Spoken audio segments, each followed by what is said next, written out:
Good morning, Metro Nui!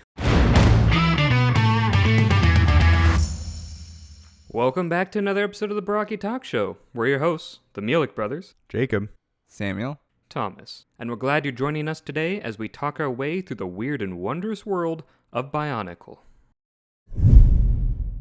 But first, coming up on the Barraki Talk Show, I am now the technical section. Thomas is the technical section. Gadunka has no wasted potential. That is true. That is Gadunka has no potential at all. They tried to get the mask of scoliosis, so they'll be even shorter. That's crazy, Thomas. Wow. Imagine you're fighting someone, then your spine is just like, all that and more coming up on the Barraki Talk Show.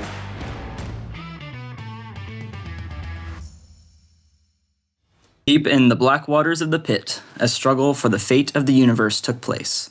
One that will define the rest of the Bionicle story and immortalize Motoro's sacrifice. Memories of a generation. So today we look back on this year of Bionicle and ask the question, just how good was Mahri Nui? I meant to put in the memories of a generation.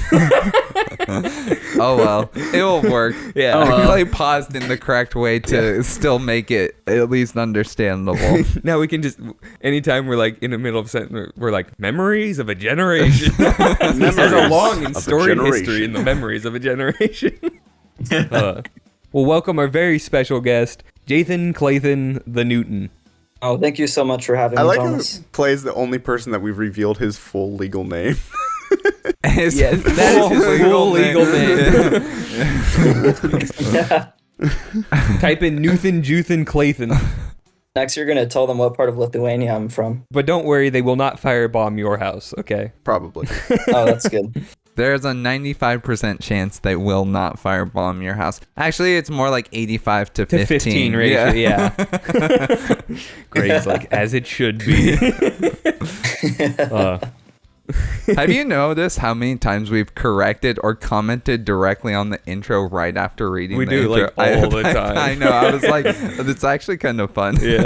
At this point, it's just It's one of the staple, a things. hallmark of the Barraki Talk Show. But not related to the Hallmark channel, which is an entirely different thing. No, we are related to the Hallmark We channel. are the Hallmark Guys, channel. Sponsor us. If we get big enough, we're buying Hallmark. Okay. Ooh, that'd be cool. Hallmark channel by the I feel like Barraki Hallmark Talk doesn't Show. work well with Bionicle since love isn't canon. Like, what would it even be about? That's We're getting rid of platonic all- relation. Yeah. We're getting- platonic bionicle relationships. Yeah, all Hallmark movies are just about becoming friends. I was like, unity. Wow, I sure do love being friends with this 6'2" man with ripped arms. See, and- you don't change any of the plot, you just change the dialogue. Literally, I love being friends with you. the moral message of every single one is it's not about the journey or it's not about the destination, but the friends we made along the way. Literally everyone, that's it. I'm just imagining the female lead trips and stumbles and the male lead goes and like catches her before she falls. He's like, want to be friends. Wow, I sure am glad we're friends. Want to be She's Toa like- brothers. As they're sitting by like It's just a clip from the Lego Batman movie where it's like, someone needs to cut the tension between us because it is thick. Instead of like kissing at the end, they just do the Toa salute fist bump.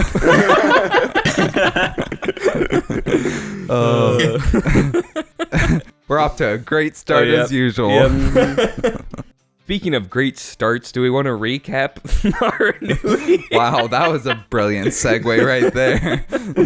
Yeah, let's recap this Mahri Nui. Yeah. Let's Mahri Nui this recap.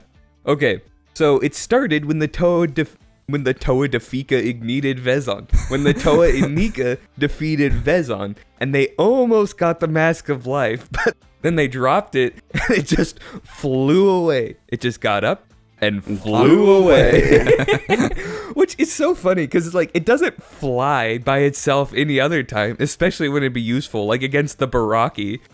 Like, That's a really good point. it's like, oh no, Yeah, I'm that in actually danger. is It's like, true. can't you fly?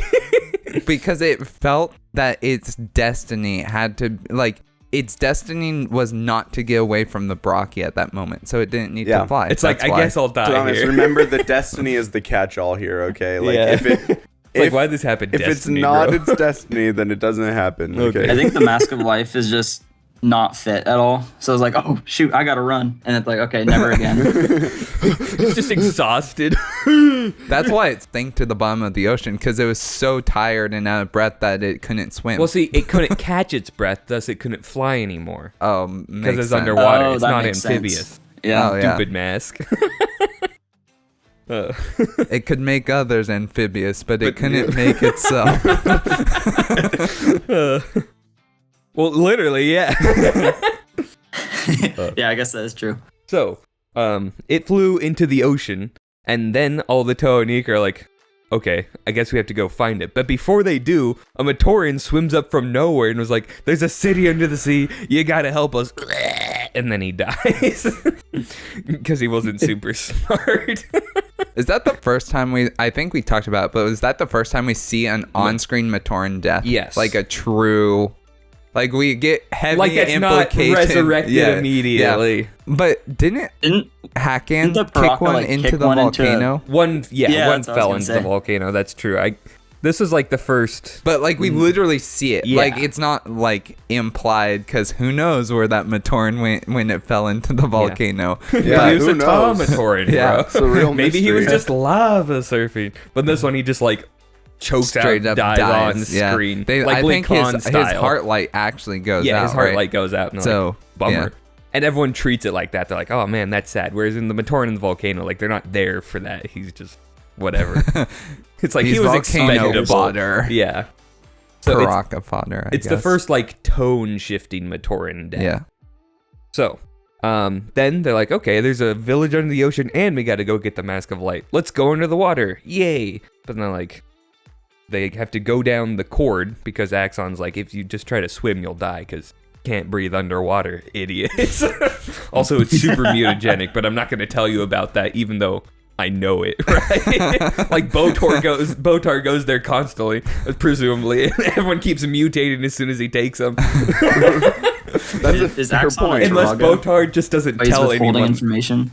Yeah. I kind of get the feeling that the Brotherhood of Makuta members, I mean the Brotherhood of the Order of Mahri Nui members, The Brotherhood of Mahri Nui. the Brotherhood of Mahri Nui, the Order of Mahri Nui members like being jerks just for the sake of being jerks and just withholding information for no other reason than just they want to see what happens. Dude, imagine if Botar's like, I want to see what happens if I mutate this Tatorok. He just takes it to the Oh no.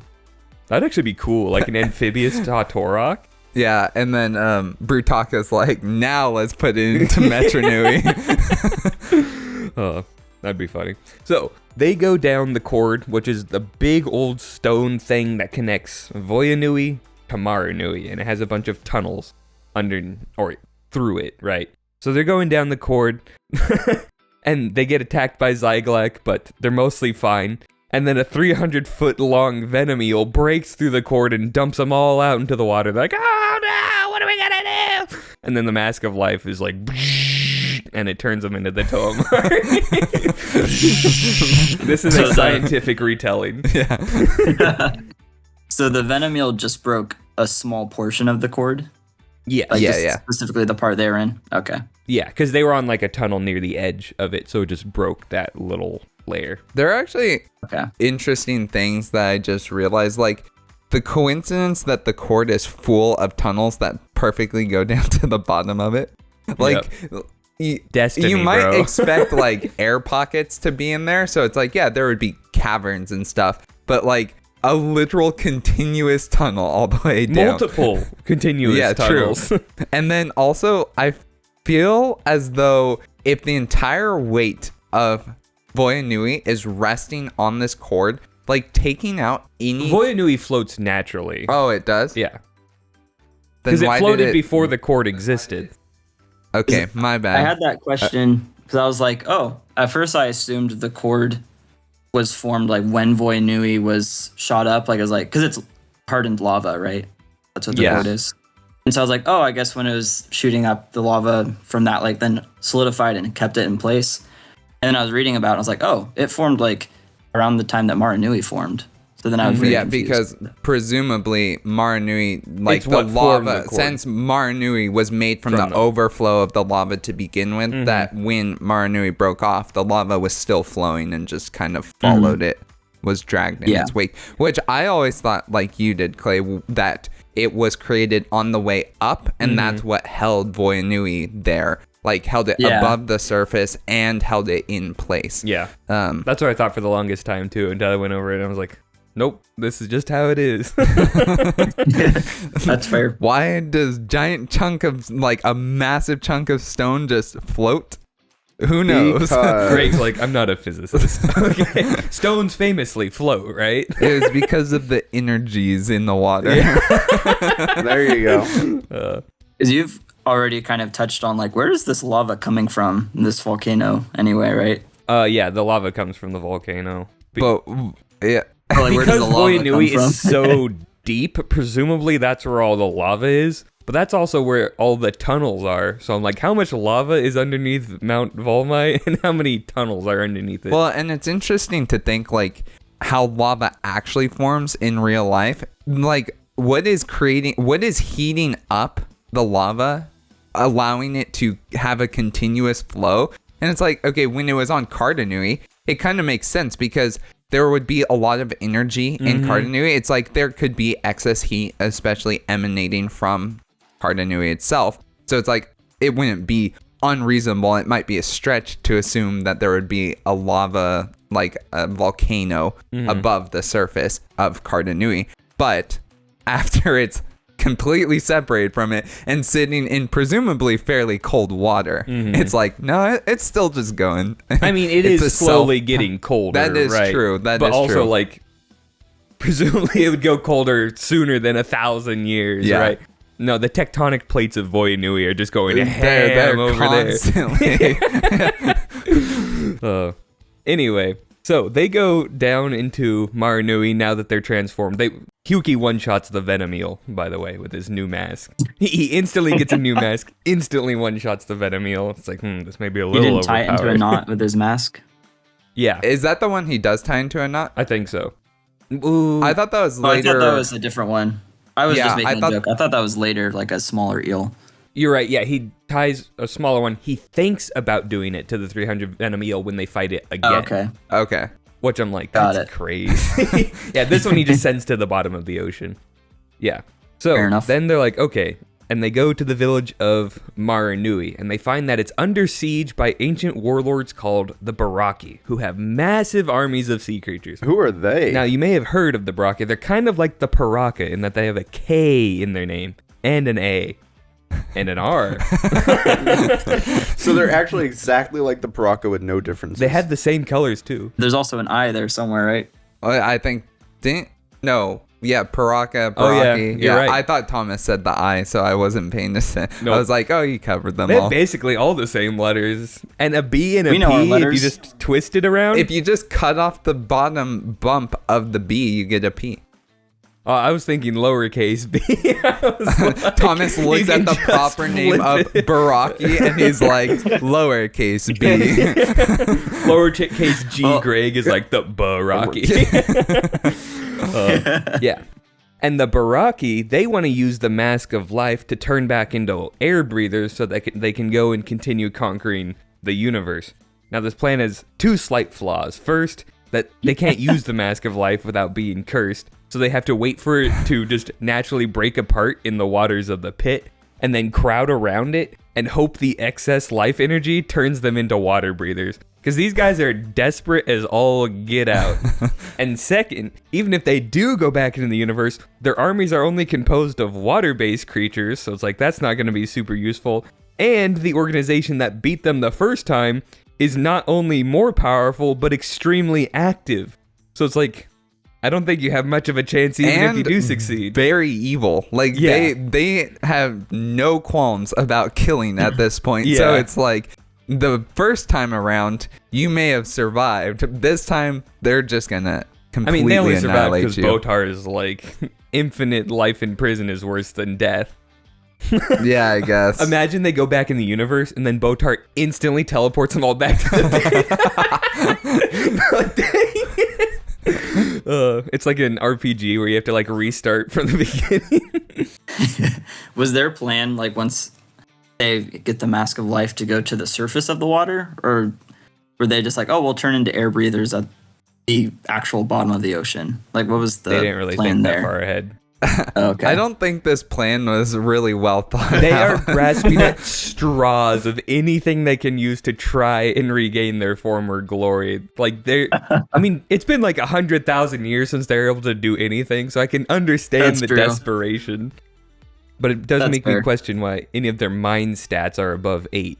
It's funny that like when you think about the desperation, it's almost more like it's enhanced by the fact that they were once permanently jailed and now they're free of that jail. So it feels like you should have hope and be further, like closer to your goal of like getting back to your former glory. And yet it's worse. They're Yeah. still trapped in a place that is arguably more horrible than the pit. Yeah. And they can't even make a life in the pit because every time they do, a giant island smashes the entire fortress they built. True. Every time. 100% of the time. When Thomas says the pit here, he means the Mahri Nui pit, Yes. not to be confused with the pit I just mentioned, The which pit is proper. the pit Prison. proper. Yeah. Yes, the prison. I was going to call it the PP. Then I'm like, wait. Good catch. Nice save. Okay. Good thing I didn't say that. Yeah, exactly. really good. I was talking about power points from Pokemon. Or Power Play, the third book in Bionicle Legends. Good point. Wow. Ooh, so that's true. good. Yeah. Okay, so those are the Barraki that we went over, and then the Toa are like, okay, they can't have the mask. We'll just fight them for the mask. And so they spend a lot of time doing just that. And this is what takes up a large chunk of the books. And while the Toa are doing that, a bunch of funny things happen. So Makuta takes over a robot and just hangs around Matoro and is constantly just bagging on him. He's like, hey, Matoro, do something evil. Hey, Matoro, I'm evil. Hey, Matoro, if you tell your friends, I'll kill you all. He's just having so much fun here. Are you okay over there, by the way? I was channeling Makuta for a second. So, I think you'd make a good Makuta, Thomas. oh, thank you. I could I see actually you just agree with like that. hounding some hero like Matoro. I'm so proud of you. Hey, Whenever hey, they do anything kill kind your of friends. vicious. I'm just telling him to throw yourself off the edge. I'm pretty sure Thomas just said that he was in a very Makuta. Was it Makuta? No, Shadowed one. You Yeah, I'm said in you a were in very a very Shadowed Shadowed one one stage time. of your life. Yeah. And I was like, wow, that's actually a crazy thing to say. I was just thinking of Accelerators. It's like, you would have made a good Makuta, Wild. So, in the meantime, since Mahri Nui's getting overrun like by a billion sea creatures of all kinds, the Toa evacuate the Matoran of Mahri Nui up to Voya Nui in conjunction with Axon, who knocked them all out with electricity and single-handedly carried them all to the surface, maybe? I don't know. He's strong enough. I could believe he did it in one trip. He just stacked them all on the back. He's like, let's go. I'm picturing like Just Hacksaw imagine him with the Ridge. entire population of an island on his shoulder. Axon is the ultimate buck player. And Wow. that's a deep cut, That's Jacob, super for you. deep. Yeah. So, I was Um, picturing more in- like Hacksaw Ridge, where every time he gets back up to the surface, he's like, one more, Lord. One more. just one more. And he One crawls more. back down. I was thinking that he's also a pacifist Christian. I'm like, wow, that's interesting headcanon there. Axon is a 7-day With a adventure. giant axe. And on the seventh day, This axe is Madanui just for created. trees. Anyway. In the meantime, Hydraxin also messes everything up by calling everyone runners and trying to capture them all, whether it's Toa or Makuta or Barraki. And he's like, they're all fighting over the Mask of Life. So if I just destroy the Mask of Life, surely nothing bad will happen. That's as far as his thought process went. So he's like, I'm just going to blow it up with my missile launcher. Hydraxin has a very one-track mind. Yeah. So obviously the missile He kind launcher of- fails because Holly's like, no, wait. What, Clay? I was gonna say like that move that Hydraxon was trying to pull is kind of like your mom when you and your sibling are fighting over a toy and it's like no one gets it and just takes it away. Like Hydraxon's just like, why is this And then mask getting all this everybody- attention? Nobody gets it. You're all runners. I'm gonna blow it up. Yeah. And what's even funnier is that the mask created Hydraxon from Dakar, and it's probably sitting there like, dang it, wrong move. I have a question because Hydraxon is part of the Order of Mahri Nui, but they don't know what the Mask of Life looks like, or like, because I thought they sent a lot of agents to protect it and stuff. So I don't think Hydraxon knew, because he was just in the pit. Okay. It does seem sort of like the Order of Mahri Nui operates on a need-to-know basis. Like, because there's a reason why Brutaka and Axon were, like, the only Order of Mahri Nui members who were there guarding the mask, Well, yeah, because right? it was supposed to be top secret. That's what I'm saying. So it's like, and they Okay. weren't even replaced, presumably. Like, they were the only guardians of the Mask of Life. And so, since that means, like, to me, that would mean that none of the other Order members or the regular members of the Order would have known. So, Yeah. I don't know why, but They're a weird organization, okay? Yeah. they've all got their quirks, you know? Yeah. So then in the serials, Lasovic and Karzani fight. And Lasovic's an air Matoran who led the first Toa team, who all got completely obliterated. They were called the Toa Kordak, and after they got obliterated, Kordak came to mean desolation, which is so funny to me. And then all of his Matoran friends got shipped off to the island of Karzani, made like deconstructed, and then just got shipped off. And he's like, oh man, now I can't find them. So he spends all his time trying to find them and hating Karzani. So he fights Karzani and ends up beating him. And then but when he does, Botar just takes Karzani to the pit, presumably, because he shows up and takes him somewhere. But it's like, Lasovic has access to the pit as well, so if he wants to kill him, he can just go do I that. love that Botar's basically just Deus Ex Machina, like, Oh yeah, as a character. He's He's so just good. like, mine now. yeah, Gone. yeah. So then, in the meantime, or like during that serial, Karzani and Makuta also fight, and Karzani gets absolutely stomped because Makuta's like, "You're not part of my plan. I don't have to hold back on you. Be gone!" And he just magnetisms him away to Nowheresville. It's pretty funny. Magnetisms him. That is the craziest verb I think I've ever heard. He magnetos him. Magnetisms. He's like, I sense an unusual amount of iron in your blood, Karzani. Ka-chow. So then, after that, everyone just shows up to fight Makuta, and Brutaka shows up, who's now mutated in a water breather, and he's like, I'm gonna fight you, Makuta, because, and you know, I'm gonna be a good guy now. It's actually much cooler than that, but you know what I mean. And as they're fighting, Brutaka's like kind of on the losing side, and he's like, wait, I feel like Hydraxon's trying to blow up the Mask of Life. You don't want that to happen. Makuta's like, oh, dang, you're right. And he skedaddles away. And so it's a technical win for Brutaka. But then we go back. How did Brutaka sense that or feel that? Do I we don't know know if he sensed. I think he just knew about it or whatever. I'm not sure exactly. I'd have to read the Brutaka serial has more limited carefully. future sight. Brutaka's like, a little Botar told me the Mask of Life's about to get blown up. You'd think Botar would show up and like make the Mask of Life not get blown up, right? I don't think Botar has any concern about the Mask of Life. His Botar's only like, that would be concern kinda funny, is wouldn't it? about the law, Thomas. The law. All about the law, baby, the law. Where there are wrongs, I have rights. Hydraxon's like, is blowing up the universe wrong? He's like, no, that's fine. It's kind of a moral neutral, really. So, then we go back and Mantax ends up with the Mask of Life because he totally lucked into it.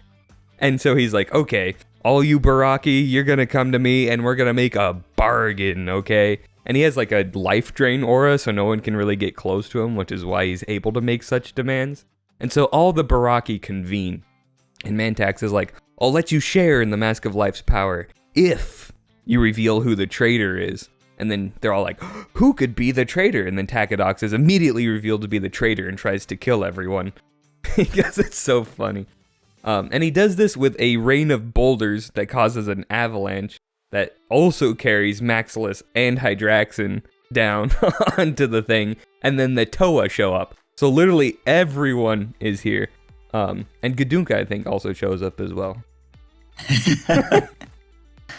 Why? Greg really loved Gadunka for some reason. It was his favorite set. Yeah. It's baffling in some ways, but also understandable. Yeah, I love Gadunka and his thick thighs. Gadunka. Gadunka. It's with 2 O's, obviously. There's literally I like his no male O's teeth. in Gadunka's name, and Thomas is like, it has 2. Gadunka. So It has to if I say it does. So, massive blowout at the shark teeth. Everyone's fighting everyone. And Matoro ends up with the mask. And they're like, okay, we gotta go get the mask into the chamber it needs to be and save the Great Spirit. So all the Toa go and they blow up the cord so that Voya Nui starts rocketing down to its original place in the universe, destroying Mahri Nui along the way. So then it's a race down into the center of the universe to use the mask and reawaken the Great Spirit. So everybody's swimming as fast as they can for like hours. I don't know how they're outpacing Voya Nui, but I'm like, I guess it's not moving that fast. I always thought it'd be cooler if Hyuki just used his mask of gravity to make him fall super fast. Oh, that would actually have been super cool. Right? Oh, I would love that. And then all the Barraki could have gotten on like some super fast animal, like a souped up Takea shark with like jet engines and flown after him. The funny thing is, I can totally picture that. They used the pit war tortoise, but the Mad Max was Yeah. that would have been so funny. And like someone's playing a guitar on it, like the Doofwagon. Last week, wasn't there a Nocturne mock with like a electric guitar? Yes, with the guitar. yeah. That would have been Yeah. Oh, sick. you're You mean right. Rock Oh, Turn? it could have all come together. Dang it. We'll need to do our own edit of this portion of the story. Yes. Bionicle revised. You know what to do. So they go down to the center of the universe, and Matoro just manages to barely get into the universe before Voya Nui closes the hole. And he's falling down a big waterfall into a massive cavern that is the center of the universe. And he puts on the mask, and he sacrifices himself to awaken the Great Spirit. But moments before he loses all of his identity and is unmade, he teleports the rest of the Toa Mari to Metru Nui and makes them able to breathe water. Very nice touch. So, then he Or dies breathe air, and the right? Great Spirit is resurrected. He's alive, but not awake. Because he died for just a brief moment, okay? And all the while this is going on, Makuda's monologuing. He's like, oh yeah, I can love what's going on here, all according to plan. Which is so funny, because So you I can have never a tell if question. Makuda's lying or not. Yes. You know, like when people die, quote unquote, briefly and then come back, they see like a greater being. Who does the Great Spirit see? Botar. Botar and Hafu. True. Hafu just there, like floating with like the like the Jesus pose, little halo. Yeah. Yeah, Botar's like his messenger angel that he just sends down. He's like, now move that Tatorok over here. Yes.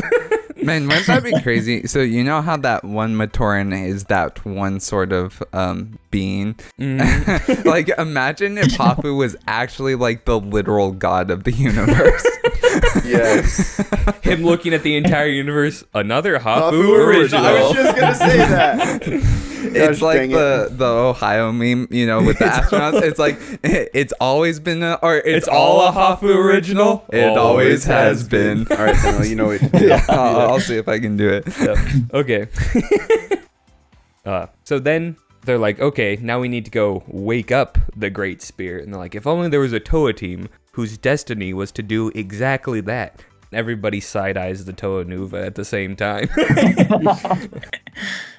But this is what leads into the Toa Nuva blog, because while all the Mari stuff is going down, Axon was like, okay, Toa Nuva, I have a set of instructions that you need to do specifically for awakening the Great Spirit, because I have a feeling that's going to need to be done at some point. And they're like, okay, yeah, we'll do it. So, we'll cover that in Toa Nuva blog, but first, I think we should cover the characters of Mahri Nui just pretty quickly and what we think about him. Is that good to everyone? Yep. Now we're going to rank them in order. Of character or set? Character. Okay. I suppose we can rank. Are we ranking them in sets like Toa, Barraki, and Titans, or are we ranking them all of them together? That sounds like a literal nightmare. Yeah. Okay, fair point. Samuel having to edit the ranking order the whole time. Please, no. Yeah.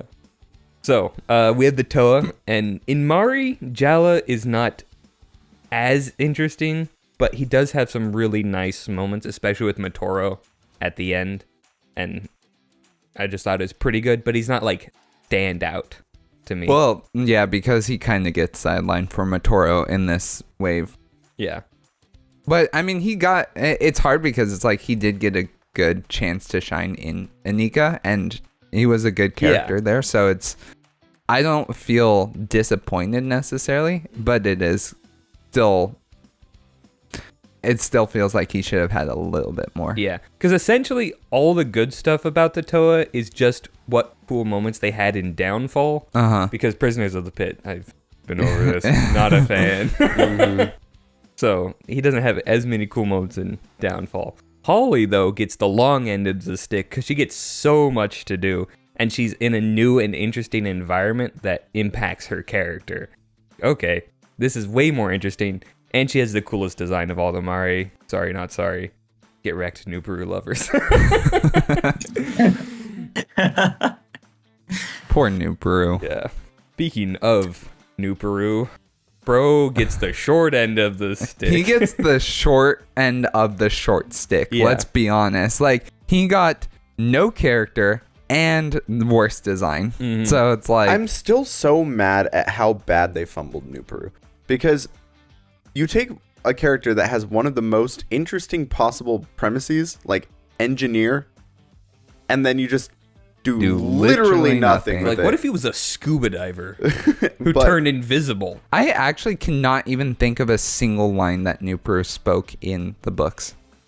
In the Mahri books? Like, I'm sure there are some, but like, if I can remember some of Hyuki's dialogue, some of Kongu's dialogue, some of Holly's. I can literally remember everybody else's except for New Peru. Yeah, Motoro with his shut up. Shut up. Hey, shut up. Yeah, no, New Peru. Base and Motoro. Like I said, in Makuda's Guide to the Universe, basically his entire Mahri entry is talking about how he was pouting around with Hyuki the whole time. It's like, I see what's going on. That explains it all. Yeah. So yeah, I think he's definitely the worst in this. And then Hyuki gets so much attention in this one, which is nice because he wasn't super prevalent in the Anika wave, but in this one, like, except he's mostly about his mask power. Like, he's the Toa of Mask of Power Gravity. That's what he is essentially. But he has some good banter with Kongu. I will give him that. Pretty funny. So he gets a lot to do. It's just not always that interesting. I would say. I still think that his like sportsman-like attitude towards fights is really interesting because, as we've discussed with Hyuki, like that was basically his whole personality as a Matoran. Yeah. And so it makes sense that he would want a match to be fair, you know? Yeah.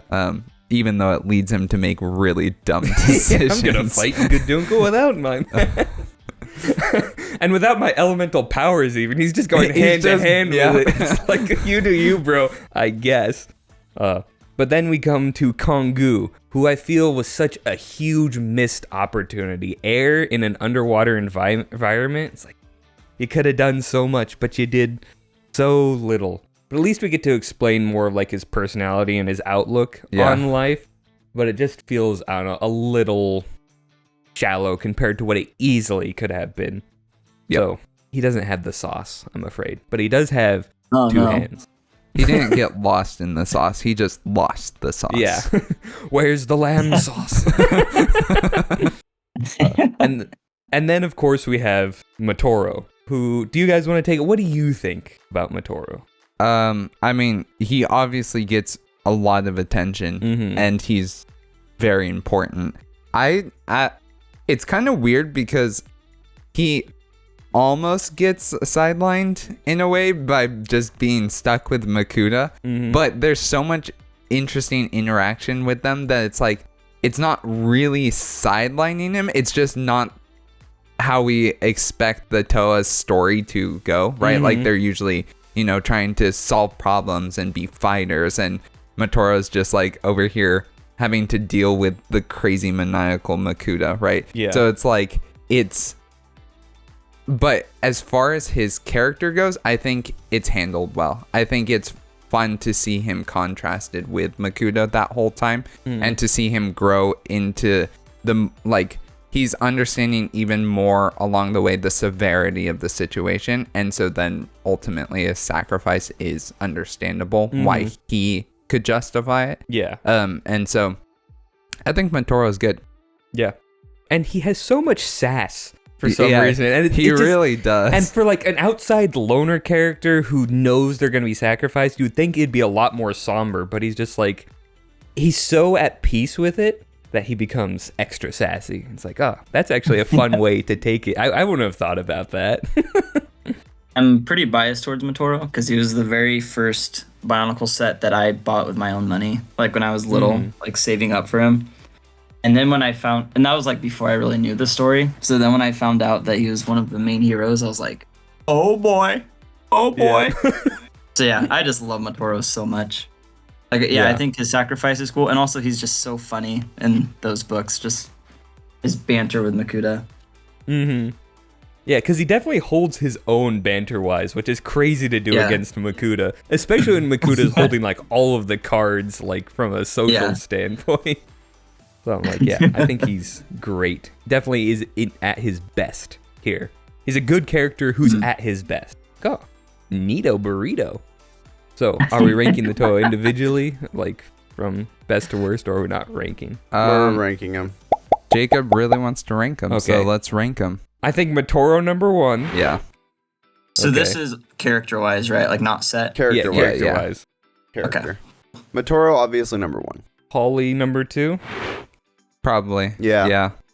And then Jala number 3, probably. I think because of the redemption, Jala gets, not redemption, but like the added, finally like, oh, good, we get some more character moment with Jala when he's talking with Motoro at the end. I do think he moves ahead of Hyuki. Yeah. So yeah, I would probably accept Jala as 3. Yeah, and as well because of the moment, like, he's always been willing to sacrifice himself, and he did sacrifice himself in Mask of Light, and then at the end of this, he's like, I'm going to Nova Blast, and Motoro's also been set up to sacrifice, so when they're both just sitting there, like, knowing what needs to be done, right, it's a cool moment, and I think, it deserves Jala at number 3. Sorry, I just realized, like it's funny to think that Jala is like, I'm going to sacrifice myself. I'm going to do a Nova Blast, which will kill literally everybody else but me. Yeah. He went from I'll sacrifice myself to I'll sacrifice everyone else. Some of you may die, but that is a sacrifice I am willing to make.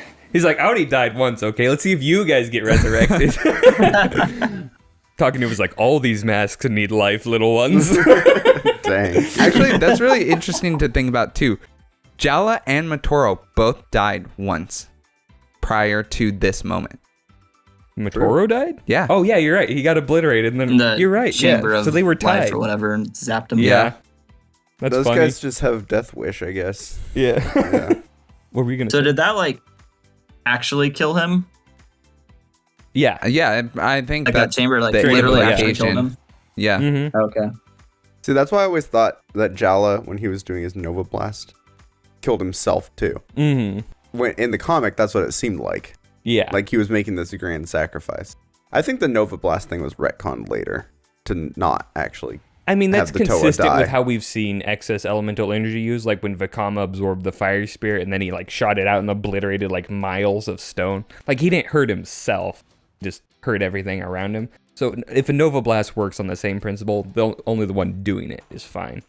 But also, I always said like he evaporates that much water, it's just gonna clap back and kill him. Yeah, true. Okay, that's what I was gonna say. I was like, it might have killed him anyway, even if not It's directly. a Pacific Rim nuke situation. Yeah, that's what I always think of. Yeah.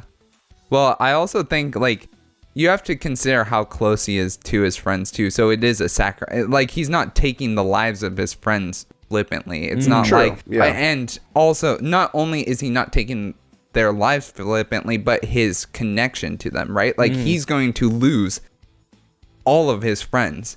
So it's like, even if he does survive, his life's going to be traumatic from that moment forward. Yeah. So it's, yeah.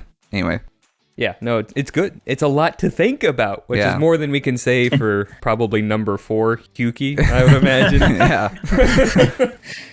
With Hyuki, you have a little to think about. You're like, okay, what if he played sports? What if he tied giant venom eels in knots? Yeah, I think he's 4th purely because he has a lot to do, and some of it is interesting. It's just not that rich. Yeah. Right? It's very surface level. Mm-hmm. Ironically, Some of it is deep in the ocean. I had a quick question. Sorry, what'd you say, Clay? I was going to say some of it is just gambling with the fate of the universe so he can have more fun as Yeah. you fight. What would happen, going back to the Nova Blast, what would happen if 6 Toa Nova blasted at the same time? You could destroy the entire southern continent. What would possibly... like, what are they fighting, They're all Goku? holding hands and just Nova blasting at the once. Like Thomas, they're fighting a pit mutagen Kanohi dragon. I feel like 6 Nova Blast would still be over... Why didn't one just Toe of Ice Nova Blast and, like, obliterate Mahri Nui but freeze the Kanohi dragon? That would have been the play. what if Brilliant. a bunch of protodytes got pit I think if mutagen and- 6 Toa Nova Blasts, they just make a giant Toa seal, like over a whole continent. Oh, that's actually crazy. That's actually a sick idea. Dude, okay, so this is what happens during the Brotherhood's... Like, the Brotherhood are coming together to plan their, like, final assault on Mahri Nui, right? And this Toa team knows that this is their last chance. So they have to infiltrate... Is it Destral? Destral. Yeah, Destral. And they just Nova Blast right there and Toa seal the entire island and all the Makuta in it. Wait, but That if would they be Nova heckin' blast sick. at the same time, would they kill each other? Would they all survive? I think they would all get Toa sealed. Yeah, I think they would be They're trapped stuck with there them. too. Yeah. Man, But they that would would be survive. so cool because there's just like this completely impenetrable island where everyone's in stasis. Well, and then the question... actually be really cool. It does raise the question, can other Toa unseal a seal? Mm-hmm. Okay. As long as they're all of the same elements. Okay, so that's what I was wondering. So they could be released, but they likely would But not it'd be cool if you got like a Toa of like iron and magnetism as part of the seal because it's like there's no other Really iron rare, magnetism yeah. users. That would be interesting. Man, imagine permanently locking, like knowing that no one can undo what you just did. Mhm. Like, That would be crazy cool. That's some fodder for ideas. Okay. No one steal that. I may want to use that. Okay, so then we come now to number 5. I'm presuming Kongu. yeah, it has to be Kongu. Yeah. Because it's something rather than nothing. Yeah. Kongu, he has one conversation. That's something. He has 2 hands. That's something. But Nuperu? When I hear Nuperu, I go, yeah. Classic. So Nuperu's number 6 because he's like that one Toa from the Metro, but I can't remember. Yeah. So now we come to the Barraki. So we got Pridak, kind of like the tactician rage monster, which is kind of a fun combo. And he's also the most martially adept, which is like he has all the stuff, but not in such a high level that he can't be beaten by other people. I'm like, okay, that's nice to have. He's mostly in charge because of his personality, which I'm like, that makes sense. If it's a mostly political union, the one with the most drive would be the leader. So I think he's pretty good. I don't know if he's number 1 though. Are you going to describe them all first and then rank them? I was just musing for a bit. Okay. let me have my He musing. was using his limited future sight. Yes. So then we have Alek, who is like a green guy with spikes. Green guy. He's kind of stupid, but his natural power gives him a counter to a lot of other Barraki. So I like him for that, but he's also heavily ruled by emotion. He just doesn't have that much of a character. He's just kind of like a lesser Pridak. He's like if Pridak was stupid, essentially. Yeah. And green. Rage monster Alek. Yeah. So then we have Mantax, who really gets his time to shine when he gets the mask because he's like, okay, I was actually planning for this. I'm going to root out the traitor because I've been harboring all this resentment the whole time. But like any other traits other than wanting to kill a traitor, I can't think of for Mantax. He's not super defined. He just sits in the mud mostly. I mean, pretty cool. Yeah. He's patient, I Yeah. guess. And he which Patience is a virtue. that is true. And like that is actually one thing that does carry through his entire character, because like that's what gets him the mask ultimately, is that he is patient. He's willing. He's waited 100,000 years to find, or 80,000 years to find the traitor. Yeah. You know, it's like he's, well, and he'll also even ally with Toa, because he allies with Holly and like makes her one of the lieutenants to like help snuff out the traitor. So like he's very opportunistic and intelligent with his alliances, because he was burned once and he's like, never again. Yeah. So I'm like, that's kind of cool. It's just like, I want something a little more tying it all together. Like, what's the motivation, right?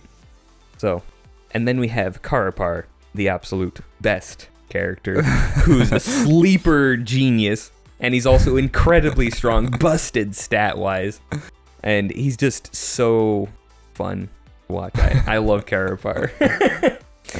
He has like, There's no bias to this at all. No Yeah, bias. no. Because he has a personality, right? And he also has deeper traits. Like he has the slowed intellect, but not the dumb intellect. And he knows when to throw his weight around, right?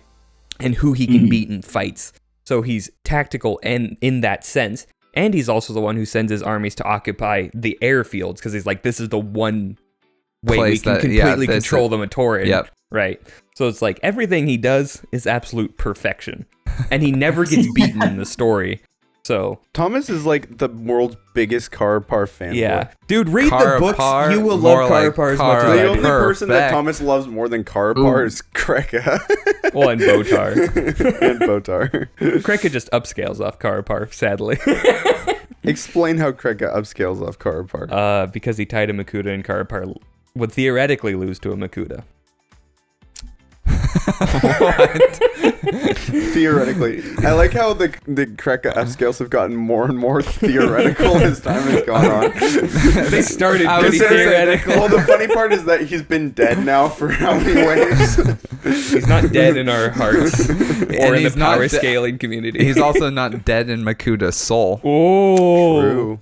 Yeah. Fair point. So then we have Kalma, who is like an actually intelligent person who, unlike Mantax, he doesn't just wait for things to happen. He goes and tries to make things happen. And he's like the social manipulator and influencer. He's like, hey guys, we're opening a squid today. Looks like, ooh, it's a vampire squid. Yeah.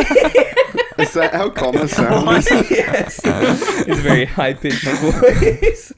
And he can also slightly change his color the deeper he goes into the pit.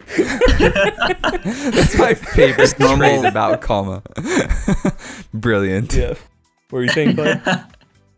Oh no, I was just gonna make a snide remark about Kalma's color changing, but I think all those have already been made. Yeah. And he also has minor regeneration. Okay. Like if he gets a paper cut, he could heal no problem from that. Anything else would be a little bit of a problem to heal from. Yeah. So I like Kalma. He's very subdued. He's very Kongu and Nika, where it's like nothing super stand out, but he's very solid. How Thomas he's is like, characterized. Kalma is calm. Ah. And then we have Takadox, the filthy traitor, who's a scheming, hypnotic weirdo. He's the actual creep from the deep. This guy is freaky as heck, okay? True. But I like Takadox as a character. Like, he's the evil advisor archetype. He's like, yes, I'm going to manipulate people. I'm going to hypnotize this 300-foot venom eel, which almost works crazy enough. So you got to applaud at least his ambition, and he pulls things off pretty well. Like, his ambush works super well. No one figured he was the traitor for like 1 billion years. And when he was the traitor, his plan was pretty good. He's like, I have this stone that lets me get off scot-free, right? True. So, He also I like that. created a landslide, avalanche, whatever you want to call it, underwater. Yeah. Without anybody noticing until it was too late. he just planted a Kordak there. What are you going to say, Clay? I was just gonna say I love Takadox because He is very ambitious and he's capable, but he also just gets so unlucky, and it's kind of funny. Yeah. Yep. It's like, yeah, It is at the actually very really Most of the unfortunate. Barraki just get really unlucky. It's so unfortunate. For It's example, like, yeah, at the very Alec. beginning, he probably He's like, like saw how the war was going, and he's like, you know what? I'm just gonna save my own skin and turn traitor because we're probably gonna lose anyway. And then it just Yeah, doesn't work totally thanks fair. to Botar, even though it's a good plan. Yeah. And then there's the And then venom he's meal, like- and he's like, oh, sorry, go ahead, Thomas. No, yeah. Then the venom eel just swoops him Yeah. away. Yeah, it's like he had the ability to take over this venom meal, but it got distracted and he gets knocked out. Yeah, and then he's And like, I'll then- set off one small avalanche. Then it's like, Makuta and the guy I killed. What? Oh yeah, exactly. That's another Looks thing. He into the kills camera. Hydraxin. Hydraxin just comes back. Finally, they Yeah. come face to face with Makuta again. He's like, "Hey, I got this stone," and Makuta's like, "I don't care anymore." He's like, Poor bro. Takadox. Yeah. Yeah, it is really sad because even though he's pathetic in a lot of ways, it's like he really was making fairly smart choices, like Yeah. you were saying, Clay. Like, Yeah. just destiny was not on his side. Yep. No. So, how do we want to rank the Bartarki? Okay, at the top, Karpar. So I think, interestingly, I think the top three in personality for me would probably be Takadox, Karpar, and Mantax. I don't know in which order, but like they are the most interesting of the six, in my opinion. I think I'd put Takadox, Karpar, Prydak. that would be my ranking. Clay, what do you say? I like Karpar, but can you remind me what you guys are referencing? Just with Like these, why he would yeah, be like so why high. he's ranked so high. Yeah. Because he has an actual personality, like he's sassy and quick-witted. He's really good in a fight and knows when to press his advantage. And he's tactically and strategically smart with like how he controls the airfields and whatever. So, And he's Okay. there's and he's also socially intelligent as well. There's also an interesting dynamic between him and Takadox Takadox, specifically because Takadox Yeah. is always mind controlling Yeah. him, and So he doesn't take any of the blame for most of his actions. Yeah. Because he's like, no, Takadox is controlling Okay. me, bro. Because I was just Yeah. trying to remember specific things he did, and I was like, I can't really remember things he did that were like, influenced the story. But it's been a while since I've read those books too. Well, like he goes to stop Alec from attacking Mahri Nui, and he like gets him in his claw, and he's like, Oh, Alec, that's right. stop yeah. it. Yeah, I'd go with that ranking then. I really like Prydak just because he's actually very terrifying. Mhm. Which, even though like maybe he didn't do tons and tons that moved the story along, just like, Mhm. oh shoot, he's actually really scary.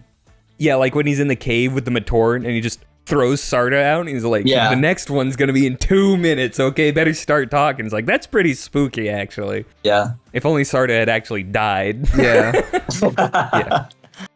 Yeah. I don't know. I Yeah. guess the reason like I would put Mantax above Prydak is because Prydak to me doesn't have any particular standout moments besides that. Like there are moments where he's scary, but not moments where he's particularly interesting other than that. Like in my assessment. Whereas Mantax, there is actually something interesting about him because he does feel like kind of the sleeper of the group where it's like you wouldn't expect him to be important at all, and then he pulls it out and it's like, oh, he actually like has A deep planner whose plan actually pays off. yeah, and you understand why he may not be the most interesting character like on a personality basis, but what he actually does in the story and how he uses his traits to pull that off, I Yeah. think is more interesting Every to me trait he than has Prydak is utilized in the story. So that's why I put him in my top three. But Are you fine with him in number 4? I Because you've been will outvoted. concede number 4 for him. Yes. So it's Takadox, Karpar, Prydak. Are we fine with Mantax, then Kalma, then Alec? Yeah, I think Yeah, that that's would fine work with for me. me.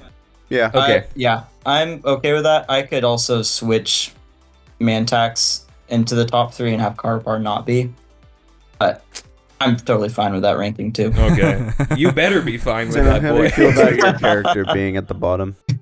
I don't care. I do not like A. So let me explain. Let me be clear. Let me be clear. As a kid, I liked Alec because he was green and cool looking. Okay. I knew nothing of his story. I knew nothing about his personality. And now that we have covered it thoroughly, I do not like him. I do not like green I do not like Barraki. green Barraki, Sam. I am. Yeah, exactly. So I am perfectly okay with Alec being at the bottom. Do not like green Barraki Hydraxin. See, Okay, so now we move, for me, I'm go ahead. so influenced by the sets, and I think Alec looks really cool. He So is it's really like, cool. oh man, Yeah. it's kind of sad that he's at the bottom. And in my opinion, Mantax is the weakest set, even though I still like it. Oh yeah, Oh, yeah. 100%. Shoot, why is he way at the top? But yeah, personality-wise, Alec there's not much going on. So now we move on to Titans. So we have Lesovek, former Toaver, because he doesn't call himself a Tov anymore. Entire team got completely decimated because of his fault specifically. It's like, ugh, that's a little brutal. And so he spent all his time trying to fight Karzani and getting his Matoran friends back, who he finds under the sea outside of the normal universe. It's like, what are the odds, man? So I just think that's pretty funny. I feel like he's not executed super well, but his concept and the lore he brings is very interesting. But it's just like, yeah, we talked about it a lot in Titans. He's just missed potential, I think. Yeah. Then there's Karzani, ruler of Karzani, and maker of a Manutri army. He shows up, gets destroyed, and then gets destroyed and teleported. It's like, oh, not very cool, bro. You lost to two Matoran and a Toa. Yeah. That's pretty sad. So when he brings all of his Manus crabs into the pit, then Makuta just makes them all kill themselves. It's like, okay. Honestly, Karzani and Nocturne have such bad losing streaks that it's kind of insane. Yeah, that's true. Imagine if they fought. Which one would win? Neither. They both lose. Hydraxin shows up, runners. Yeah. So I love his concepts. I love the deep lore and the tie to like the beginning of the universe and his purpose. And him going mad is cool. And the realm of Karzani is a sick, like horrible place. But it's just like him in this story just seems like nonsense. I think what's really interesting about Karzani, so I agree that as a character, he is really interesting and could have been a lot better. Like, he's well done, but there's so much more potential for him. But I think that the like descent into madness for Karzani is particularly good. And also his like desire to be dominating, to be like the ruler of the universe is also really cool. And you would say, okay, well, but that's also what the Makuta want. But the way they got to that point is very different. Like, the Makuta are like, I'm not being thanked for what I do. And Karzani's like, I'm not good enough at what I do. And that, you know, and so I think it's cool that they arrived at the same conclusion, but with entirely different means of getting there. Yeah. You know? And so I think that that was handled well, that Karzani is unique from the Makuta in that perspective. And I think it would have been really cool if he wanted to get the Mask of Life specifically, because he could have been like, I would now have knowledge of all life. I can turn the Matoran into whatever I want. Yeah. Right. I think that would have been a cool way to tie him specifically into the Mahri Nui story. Because everyone else wants the mask. It's like, just make Karzani want the mask too. Right? Yeah.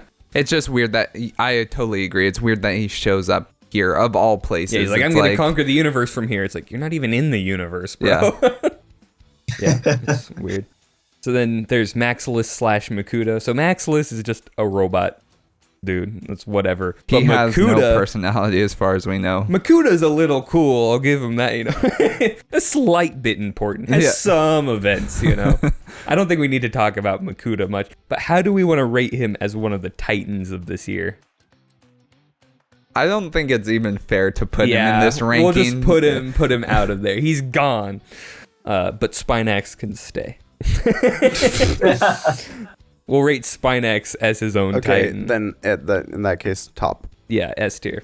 S tier. So then we have Spinax is S tier, honestly. Then we have Hydraxin, who's just very one note. I will hunt the runners, and I will hunt the runners and destroy the Mask of Hydraxin Life is so I can basically hunt just more a runners. Vaki.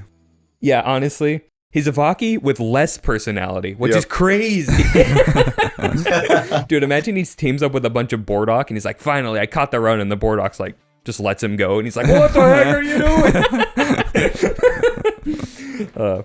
Yeah, but like like I said, every opportunity they had to make Hydraxin interesting, they're like, no, cut it off now, no more personality for you. And it's shown especially strongly in Hydraxin's tale, where he's like, I know you're past Hydraxin. You used to be the Matoran Dakar. Who cares? So, yeah, I feel like a lot more could have been done. Oh, him. yeah, we talked about, like you said, with Lasovic, like we talked about Hydraxin a lot in the Titans episode, where it's like, oh, so close. So like close. you guys had the elements, right? Yeah. Like you had all the building blocks, all the Lego bricks, and you could not assemble it in a way that was satisfying. Well, you intentionally didn't assemble it. That's the weird part. Oh, the irony. But he does have telekinetic backblades, so that's something. As an inherent power. Imagine if he could turn slightly darker shades of red as he went down, too. Oh, yeah, Now that well- would be the ultimate. Then we have Gadunka, the most Gadunka. character... Dang it! The most character-filled Titan possibly ever. He has so many Yep. personality So much traits. brain. So big, so And brain. his on-screen presence is amazing. The charisma, I'm like, holy cow, I'll do whatever the heck this guy says. Gurgada. I'm like, whoa! Yeah. Gadunka is by far the most Gadunka. there Titan. He is there a lot of the time. Absolutely a there. weird amount of time. 100%. He has so much screen time, it blows my mind. It's actually funny how many times he gets beaten and then just shows up again. again. You're Yeah. like, bro is really out for a beating. Well, we even get like Glutton two for cutaways to punishment. him when he's still microscopic, and it's like, wow, Greg really likes Gadunka. So yeah, To be fair, Gadunka is such a fun set. yeah. Like his giant whale teeth, and I just love Gadunka. His entire body being a mouth, essentially. Yeah. I just remember funny. in one of the like promo trailers on Lego.com for the like Mahri Nui wave, when he's just like stomping around, he just comes out of nowhere. I was like, oh yeah. Yep. Yeah. And then we have Nocturne. Physically strongest being in the entire universe. Does nothing, gets beat 1 billion times, dies horribly. What a life. Wait, can you remind me how he died? Hydraxin recaptures Hydraxin- him, then he tries to escape and just gets gunned down, presumably. Yep. Oh man. Yeah. It's actually so sad. Like, Nocturne is the saddest character. The thing is, I'm not sure it's a waste of potential, because what potential do you have with him? Like, he's just underwater Kreka, but even stupider. Yeah, that's true. I don't know. I feel like Nocturne could have had a redemption, like, because it feels like there is something in him that could be redeemed, right? And it would be cool to have like this ultra powerful being as a good guy, or even as more of a like neutral agent would have been, which he kind of is mostly through stupidity. That's what I'm saying. Yeah. So it's like it would have been interesting to see him leveraged in a different way. Yeah, like if they set him up as an endgame threat, they're like, okay, we're not taking Mahri Nui lightly anymore. Nocturne, go crack it in half. Yeah. Right? And like, so it's like some sort of ticking clock where he's just racing towards Mahri Nui and is just gonna one-shot it. And you're like, oh my gosh, he's gonna do it. Right? Or if like Voy Nui's falling down and he's trying to reach it and wants to like blow it up or whatever. Yeah. That could be interesting. Right? That would be Yeah. insanely sick. Right? I'm like, but they don't do that. It's just he fights Hydraxin in normal combat with weapons. And since he's not as durable as he is strong, like he can just be beaten by anyone. So it's like, okay. Whatever. Yeah, I Hydraxin's don't not care. just anyone, to be fair. Hydraxin's based. True. And he has telekinetic backblades, so No, yeah. That Nocturne probably didn't really fits his stand a role. chance. Imagine if Nocturne had telekinetic backplates. Unstoppable. Makuta Pterodax would be shaking in his boots. Yeah. He's like, oh, please, wait. Yeah. So, how do we want to rate the Titans? And we're not rating Makuta. So we have Spinax at the top. Obviously. Spinax is a good boy. Yep. So then, character-wise, this is a pretty actually weak lineup of Titans. Yeah. Who do we want? Karzani? I think Lysovek? Karzani is actually the most interesting character of them. Yeah, I guess if we're taking in the entire range of Karzani, not just from Mahri. Yeah. It's really weird because, so I think Karzani has the most interesting character. Nocturne actually has the most, like, the story that I'm most interested by because he's such a tragic case that it's like, I actually was engaged with Nocturne's story throughout the whole saga because he's so sad. It's like something has to happen, right? Yeah. Like there has to be some sort of redemption for Nocturne, and it's like no. And so for that reason, even though I have problems with it, I was actually very intrigued by Nocturne. Yeah, lore-wise, his life is a tragedy. Narratively, it is not treated as like the tragedy that it is. Yeah. Which is sad. So I don't know because I would hesitate to put Nocturne over Lysovek, but I actually care about Nocturne's story way more than I care about Lysovek's. Yeah, like when I hear that Nocturne like died trying to escape the pit, I'm like, that's sad. When I hear Lysovek's entire Matoran squad got shipped off to Karzani, I'm like, whatever. Yeah. I don't know like what the main difference is, but especially since you know they're all alive. Like he just meets up with Sarda and you're like, okay. There wasn't a whole lot of attention to his story to find it because it starts with him instantly completing his goal. Yeah. Yeah, so it's Karzani and then are we Nocturne? I would probably put Nocturne second. Yeah. You know, you made a compelling argument. I'll do Nocturne, then Lysovek. Then Lysovek. Then Hydraxin or Gadunka. Gadunka has no wasted potential at all. That is true. The Fierce Gadunka has no potential at all. He has one bit of potential, and that's to be a big, goofy guy. And he does make friends with the Sando Aqua Monster and the Venomeel, yeah, which is pretty funny. I feel like Hydraxin. Yeah, Gadunka. it's just hard because Hydraxin is very interesting, but you're right. It was so much wasted potential. I do really enjoy having a character who's very powerful and effective and doesn't really actually have any special abilities minus the backblades or whatever. But Yeah. it's cool when it's just a character's, they got here through pure skill, you know? Yeah. Yeah. Yeah, I don't know. I think he has more fulfilled potential. Like, he has a lot more missed potential, but since he has some potential and fulfilled some of it, I think I'd put him above Gadunka, who has one microbe of potential and fulfilled that one microbe. Yeah, that's where I'm at too. Yeah, I would accept that. Okay, so it's Hydraxin. Hydraxin did kind of actually add some tension to the story, because it's like, now there is someone actively trying to destroy the mask. True. Yeah, because he's like a complete wild card. Whereas Gadunka, he's a predictable, he'll show up, they beat him, whatever. Well, and he's used in the story more like just a temporary barricade, like just to slow down the story a little bit and create some sort of conflict for the Toa. Yeah. Whereas Hydraxin does something very similar, but like knowing that there's intent behind his actions makes it a little bit more interesting than just like, because like when they reason recurring problem. Yeah, like when they reason with Hydraxin, like you can keep hunting these runners, you can try to destroy the mask, but is that the best use? What are you trying to do here, Hydraxin? Is this serving the will of the Great Spirit? And it's like, whatever. Okay, you guys go free for now. I'm like, okay, there is something that they do, right? Yeah. So yeah, I agree. So that brings us to the end of those, and then we will cover briefly the events of the Toa Nuva blog, because this is the last serial of the year, and it leads directly into Carta Nui. Okay, so this does take place in the form of a blog that Golly is writing, which is so weird. To think that blogs are canon in the Matoran they don't even have universe. computers, but they have a blog. Wait, what? Yes. Not sure how I feel about that.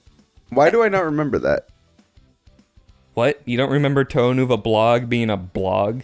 No. I think she's just writing it on stone. It says she's chronicling it, but I'm not sure what she is chronicling it on. Like, is she just carving it? Maybe. She pulls out her cell phone. Maybe she's just talking. She's going to the Great Temple and just chiseling it into the wall. She's just talking to the new chronicler, just looking at him like, blog 1. He's like, what the heck? What's up, blog? She's like, Kodan would have understood. Kodan, the blognarian. Anyway, so she's chronicling the blog because they actually have no chronicler at the time because Holly's being a Toa and they haven't appointed a new one. And so Tahu and Kobaka both think that it's stupid. They're like, who cares? Like, we'll just wait till we have a chronicler or whatever. She's like, nah. But Onua and Pohatu think it's cool and good for history. I'm like, of course they do. Yeah, I'm like, I'm with Onua on this one, based. Like, you got to record this. Otherwise, we wouldn't have this serial. That's actually pretty important. At least for explaining more of the Toa Nuva. Huh? What does Leiwa think? He doesn't have an opinion on it, apparently. Oh, fair enough. It is interesting, just really quickly, that Onu and Pohatu are the ones who are like, yeah, because it tracks with the Onu and Pomatoran. Like, the Pomatoran, especially for Pohatu, the ones he would have been around, are essentially archivists for all intents and purposes on Mata Nui, right? Yeah. Because of the caves. And then the Onu Matoran still are looking to the past for things, right? And they're led by Wunua, yeah. I mean, who? Oh.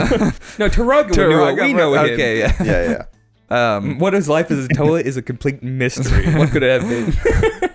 Yeah. So then Gali recounts how they were taken aside on Voya Nui and told about the scroll of preparations. They were pulled aside by both Axon and Botar, who were both there after the events of the Anika saga. I'm like, imagine getting pulled aside by Axon and Botar, and he's just standing there with his mouth that's bigger than your entire body. He's like, hey, guys. Wait, real quick, history check. When does Botar get killed off? Not yet. Okay. I'm just trying to remember. We'll get to it when he dies. Sorry, I couldn't remember if it was, Yeah. You just broke some viewers' hearts, Jacob. They thought Botar. Sorry. We already mentioned it. Yeah. But maybe in Chronicler. I don't remember. It may have been in Chronicler's corner. So they go and they get a scroll that has a long list of things they need to do. And funny thing, they've never seen paper before because everyone chronicles on stone or memory crystals. And so they pull out their scroll. They're like, what the heck is this? This is so bizarre. So I'm like, that's actually a cool detail that they have. And that also implies like the otherworldly aspect of it because like this scroll is old, so it seems both trustworthy and untrustworthy because of how alien it is, right? So like, I guess we'll do it because the Order of Mata Nui told us to do it, and because we don't really have any better idea on how to wake up the Great Spirit. And so the first task they have to do is free the Balrog. If you remember, back on Mata Nui, the Balrog are still frozen in the Protodermis cage that the Borak call almost open. And so they go to Mata Nui, and Pohatu is like, I don't think it's that good of an idea to let the Balrog out again because they're just going to wipe everything again. And I'm like, I was wondering why he made Pohatu the one hesitant about it. I'm like, Po Coral was the one that was attacked 3 times and eventually destroyed by it. I can see why he would be the most hesitant about it.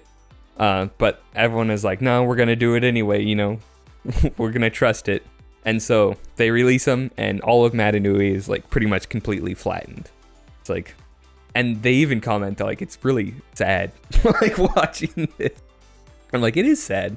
I liked Mata Nui. But then they go and get to task 2, which is to retrieve the Staff of Artaka. And so they're like, okay, where's the Staff of Artaka? Turns out the Dark Hunters stole it. The Dark Hunters were at a very shadowed one time in their life, and they stole it. So okay, we have to go infiltrate Odina, which is the island the Dark Hunters are based on. And so they go in, and there is a super cliff side of Odina that is less guarded than the shallow dock side. Mm-hmm. They go in from that side. But there obviously is still a few guards, but since they're Toa Nuva, they either completely freeze them with ice, or they suck all the air around their area and they just fall unconscious. And that's pretty much it, because most of the Dark Hunters don't have defenses against not breathing. It's still so weird that most characters in the Bionicle universe have to breathe air. Yeah. Like, I don't know. There's just something about that just feels off. You're like, these are like basically robot cyborgs. They must breathe air and they have lungs. It's like, I feel like lungs are something you don't really need, especially if you don't have blood. Yeah. But I'm not a biologist, okay? Are you a bionicologist? A banologist. Anyway. Yeah, Thomas, what are your credentials? I seem to remember. Hey, I have a PhD in bionicology, okay? I feel like okay, fair enough. I have a PhD in horrible. So, eventually they enter the Shadowed One's fortress, and he blocks them in with his malleable stone walls like he did with the Paraka. And Pohatu's like, wait, stone walls? And so he starts breaking through to where the Shadowed One is. Then the Shadowed One's like, okay, I have an offer for you. And he's like, I actually paid the staff to Zia for a contract for a bunch of weapons.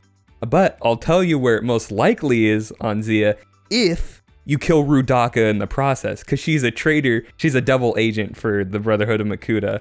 So he's like, just, honestly, okay, I would accept I know, this I'm deal. like, I'm with the Shadowed One on this one. That's actually a pretty good deal.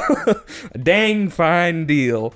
So then Tahu is like, yeah, we agree. And then they all leave. And as they're leaving, they're like, we're not going to kill Rudaka, right? They're like, no, we're not going to kill Rudaka. Like, he can't enforce it. And then Pohatu's like, also, I did something funny. I set all of the stone in the fortress to just crumble once we leave. Wait, he can just do that? Because they Yep. have their timed elemental effects since they're Toa Nuva. Oh, and he's in the dang. fortress for such a long time that they like fly away and then the entire fortress just crumbles to the ground. That's actually insanely cool. I'm like, oh man, that is so Pretty basic. funny. Because I'm just imagining the Shadowed One sitting there in his chair like, what the heck? It's just such a power play by the Toa Nuva, and it Really? really shows the scale of their power. Like, they go into the middle of one of the most powerful organizations in the world, just completely decimate it, like, force the leader into a bargain, and then don't even fulfill his terms and destroy his entire palace. No effort. If the Nuva had been part of the Toa Dark Hunter War, it would have been over really fast. Yeah. It would have been the 3-second war. Yeah. So then they The go. Toa Dark Hunter skirmish. Lee Khan's like, we're bringing in reinforcements on the docks. It's just 6 Toa, and they're like, oh no. So then they go to Zia and they find that the Tatorok is rampaging around fighting the Konohi dragon because so much stuff is happening all the time. And obviously Zia's not super prepared for this, so everything's just getting absolutely annihilated. And the Toa actually decide to rescue the bystanders because, like, most of the Vortex are pretty evil, but are they get killed by giant kaiju indiscriminately evil? I don't think so. I would like to say that Zia specifically requested the Konohi dragon, and now they're over here like, we don't know how this happened. It's like, we don't know what's going on. I'm like, this is literally all your fault. Yeah. So, Kopaka rescues Rudaka because he finds her in all the chaos. Wait, sorry, really quickly, did the Tatorok, was that Crockett and the Tatorok that showed up on Zia, or how did the Tatorok get there? Because Kraka and the Tatorok showed up on Voya Nui. Oh, and then that's right. Botar as a lark teleported it to Zia. Brilliant, Botar. Like, I love you, Botar. What happened to Kraka? I'm not exactly sure. Huh. I don't remember her being mentioned. I'd have to check. Anyway, so Kopaka rescues Rudaka, but he's more holding her hostage. And she's like, oh, great. A bunch more Toa who have kidnapped me. In the meantime, they're like, hey, where'd Lewa go? And Lewa was sent to go get the Rahaga. And he brings them all to Zia in the meantime while the Toa are rescuing everyone. So they get to Zia, and Kopaka's like, okay, Rudaka, here's the deal. You're going to turn all the Rahaga back into Toa Haga. And the Rahaga are like, no way, that's actually possible? And so Rudaka doesn't really have much of a choice because it's that or like get thrown to the Tatorok essentially. So she transforms them all again. And so some of the dialogue from the Rahaga is like, Norik, it's over. We're heroes again. And then Tahu is like, you were always heroes. Now you just look the part. I'm like, oh, That's Aw. actually really nice from Tahu. I love that. Neato burrito. And I'm also like, I like the Rahaga, and they were actually heroes when they were Rahaga, so it rings true to me. Not that Tahu hardly knew them at all anyway, so it's kind of weird. Yeah, true. I mean, he was on Mahri Nui for a while they were I guess that's also true. there I guess during the that would've been- rebuilding period. It's kind of weird to think about like the Nuva actually getting to know interacting. the I know. I wish Rahaga. we got to see those Yeah. interactions. And so the reason Rudaka did this was because they're like, well, if you don't do this, we're either going to give you to the Dark Hunters or to the Brotherhood, both of which you betrayed. So it's like, do this or die by one of these organizations. So I'm like, that's pretty funny. So Who did Then- Kopaka rescue her from? just the general destruction. The Tatorak and Oh, Kanohi okay. Dragon Got it. rampaging. Yeah. Because there's chaos, and he's like, I'll just yoink Rudaka right here. Yeah. Okay. So then, in the meantime, Onua is going around trying to find the staff of Artaka in the secret archive it's supposedly in. He gets there. It's like, oh, sweet, here's the staff of Artaka.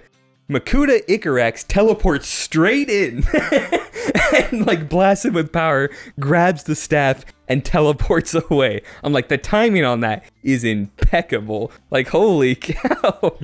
And when he's doing this, he gives a bit of a monologue. He's like, I'm the new leader of the Brotherhood, and I'll also rule the island of Karzani. Does he do that? Yes.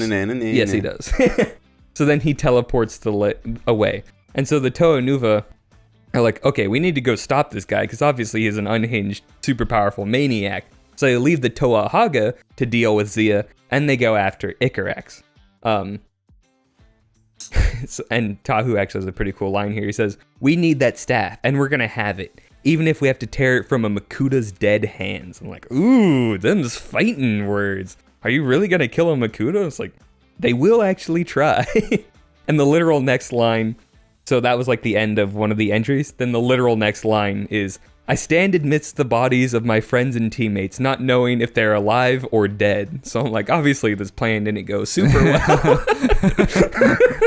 Tahu's like, we're going to get a bleh, instantly dead. So then Gali rewinds a bit and says that the Toa found the island of Karzani, and they evacuated all of the Matoran from it, because since Karzani and all those Manus crabs aren't there anymore, it's just a horrible island that they can just leave, right? And so, as they're there, Icarax shows up and he ambushes them, leaving only Gali standing. And this is where she's like, okay, I'm not going to beat him in a one-on-one fight, obviously. So she decides to Nova Blast. And she doesn't do a normal Nova Blast where she uses all her internal elemental reserves. She actually draws in all the moisture from around the entire island to supercharge the Nova Blast. That's crazy. And you're like, oh my gosh, what is going to happen? And this is the only time we actually see a Nova Blast go off. And it completely shreds the entire island of Karzani. Like hundreds of feet high walls of water that are tearing apart the entire stone, like foundations of the island. Like, Gali's holy like, I'm just cow. going to destroy hell now. Yeah, so, like, exactly. And I'm like, that's crazy. Unfortunately, Icarax just teleports away. Classic. Yeah. But because she is a Toa Nuva, she had enough control to not obliterate the other Toa Nuva in the radius. That's what I was wondering. Mm-hmm. Okay. Which I'm like, that's actually really cool. But she's left there with them all unconscious, having obliterated an island and achieving 0 of her goals. And she has like this major remorse. She's like, dang, I just destroyed an entire island for nothing. I don't really want that to happen again, right? Because she gave into like kind of the primal urge to release all that energy. Yeah. And she's just left feeling kind of empty. I'm like, that's a really cool way to have the aftermath of a Nova Blast go off, Yeah. right? And then Botar so- teleports in and takes her to the pit with Nocturne. For crimes against the, I don't know, what do you, bionicle kind. Well, the Great Spirit. The Grand Spirit. Yeah, that too. Also, imagine Nova Blasting underwater. A water Nova Blast underwater. I was What would that do? Imagine. Just does nothing. Yeah. So the Toa are like, okay, we don't have this staff of Artaka, because when Icarax teleports away, he goes and gives it to Makuta, which is why he shows up in the Into Darkness serial, right, where Makuta gets the staff, and Makuta's then- like, I'll remake the Nui Stone. Brutaka. Then Botar shows up, Well, grabs the staff away. Brutaka shows up Yes. and then calls Botar. Yeah, and then Yes. Botar grabs the staff away. So while Oh, the that's Toa right. Nuva did, the Toa Nuva failed, the Order of Mahri Nui got it done in the end. Yeah. So, but having failed that task, the Toa then split up, and Pohatu and Onua go to find the heart of the Visorak, which is an item that when you touch it on the ground, it summons all the Visorak to that location. And if you destroy it, then it's gone. It doesn't kill the Visorak. I know. You just don't have the heart of Visorak. And Tahu and Kopaka go to stop a chain of volcanic islands. And it's like, okay, how is ice gonna do that? I feel like that would melt if you tried to stop it. And it's very unexplained how they actually do it, but they do achieve it. They stop it from being actively volcanic anymore. Like, wow, that's very impressive and mysterious. I imagine Tahu just sucked all the heat out of it, but I'm still not sure what Kopaka contributes. And then Lewa, once again, mysteriously disappears. And Golly's like, where's he comes Lewa? back with a Krana on his face. Yeah. And Tahu's like, where's Lewa? And Golly's like, I thought you sent him somewhere. He's like, no. And so no one actually knew where he was. And so Golly then goes to Madanui by herself. And she sees the Cardus dragon, which showed up on Madanui after it flew away from Voinui, which got absolutely wrecked by the Borak swarms. And it's like, lying wounded on the ground. So she actually goes and she heals it and it flies away. I'm like, oh, that's nice to see. Nice. So then she goes to the telescope on the Madanui, which is untouched by the Borak swarms, mysteriously. And she notes where the red star is and like what its current position is. And then, when she's doing that, she's like, I have a bit of an idea. And she puts on the mask of X-ray vision, looks through the telescope at the red star, and sees living beings inside of it. And she's like, what the shenane? Then, before this goes too far and she has time to really wonder about the implications, Botar shows up and teleports her to Daxia, which is the home island of the Order of Madanui. And all the other Toa are here. And they're like, okay, where are we? What's going on? And then an ancient Toa of water comes out and she's like, I am Yoda. No, that's just how I imagine is that her you? voice. Yes, it is indeed Helrix, the leader of the Order of Madanui and the first Toa ever created. And she's like, the Toa are trustworthy. And now, because of all your hard work, you get to see something really cool. Pulls out the staff of Artaka. And she puts it in the middle of this weird ring thing. and she activates it. And it repairs all the damage that was done by the Great Cataclysm. Just instantly. Huh. I'm like, whoa, mama. Do you think Takua and Helrix were friends? I don't think Helrix is friends with anyone. First Toa, first Matoran? True, it's just the two of them at the beginning of the universe. Like, hey, how's it going? So then the Toa are like, hey, that's pretty cool. But there's one last task to do. And they're teleported to the island of Artaka to get new equipment and passage to the realm of Cardinui. And so this is the scene from Downfall. This is where the Tonuva blog ends, essentially, where they're all given their new adaptive armor and weapons, and then they're teleported into Cardinui. And that's where the blog ends. And that's where Shadows in the Sky, the first Cardinui book, will pick up. Huh. Yeah. So overall, the story is kind of weird. But what were you going to say, Clay? I was going to say, so what was Lewa doing? Yeah, I forgot to mention that. He actually heard a random disembodied voice that's like, Lua, you need to go and get the Great Sundial from Madanui. He's like, okay. And it's like, you need to go drop it off in the archives of Metronui. He's like, sure. So he did that. And then he's like, okay, I just came to Daxia when I was done. Or he got taken there. I don't quite remember. But yeah, that's how that pretty much wraps up. This whole thing, since it's in a blog style and is in super short entries, like, this isn't really a summary so much as just cutting out some words. Like, it's like, yep, then they did this, then they did this, then they did this. It's like there's so little dialogue in it as well. It's crazy. Okay. Huh. Yeah. So it's interesting to read. It's super quick, but it's kind of jarring how fast everything happens and how little attention is given to things. Yeah. But it's kind of interesting though. Like it is better that they did it at all than or that they did it rather than not doing it at all. I like the events that happened. I'm not crazy about how formatting. It was happened. Yeah. So, did we want to do a brief Chronicler's Corner? Sure, why not? Chronicler's Corner? Mm-hmm. I do want to do one. Okay. You are now entering the Chronicler's Corner, The following content may not be appropriate for viewers unaware or unacquainted with the wider Bionicle lore, as major plot points and reveals will be spoiled. If you wish to avoid this section, skip to this time in the podcast. 1 hour, 33 minutes, 9 seconds. Viewer discretion is advised. Do. Chronicler's Corner, where we corner the chroniclers. And then beat them. Codan, no. And steal their lunch money. Steal their lunch money. Yeah, exactly. Give me all your widgets. So, question about the Red Star. When people get teleported to the Red Star and then like teleported back when they're done, leader, Do they remember? Yeah. do they remember? And number two, where do they appear? Do they just get magically teleported? The general wherever? area of where they died. Okay. And for some reason, people don't know about this? Because it stopped working like 15, 20,000 years into the beginning of the universe. Okay, but So still, unless you died and came back, you wouldn't know about it.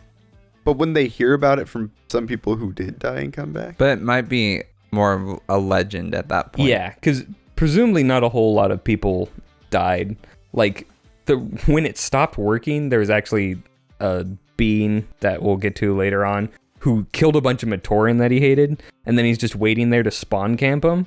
But then they didn't come back, so he's like, what's going on? So eventually he went to the Red Star, and then everything stopped working. And so that was like 80,000 years from current events. But they know enough about it that if they disintegrate somebody entirely, that they don't get teleported to the Red Star. The Dark Hunters know about that. What do you mean? The Dark Hunters are aware that if you entirely disintegrate someone, they don't get sent to the Red Star. That's not necessarily from Red Star resurrection. That could also be from other types of resurrection, right? I guess. Like but I'm Mask of Life but or don't- random Takanuva powers. Takanuva. Yeah. Or Isn't that resurrection specifically machines. mentioned by one of the Dark Hunters, though? Or am I getting that mixed up? I don't think so. Anyway, it just seems weird that they wouldn't know. It is weird. Especially that the Toamata wouldn't know since they've been around since the beginning. And you think there'd be legends or whatever. Well, and right? there might be legends, Yeah. but we don't ever see it. And Well, they do put a lot of veneration on the Red Star, which makes sense. That's true. yeah, But also, that you is can't true. see it from inside the universe. So that's another reason they might not know about it. Also, Because a you can good only see point. it from Fair Mahri Nui. So it's like, maybe they wouldn't know about the Red Star. They just know people come back occasionally, and then sometimes they don't. Because even when you're in the Red Star, you don't know you're in the Red Star. You're just in a different weird room, Yeah, right? Fair? And you're presumably unconscious most of the time. that is actually really Hopefully. strange. Yeah, so when you die, you're just like, oh, respawn. You know, it's fine.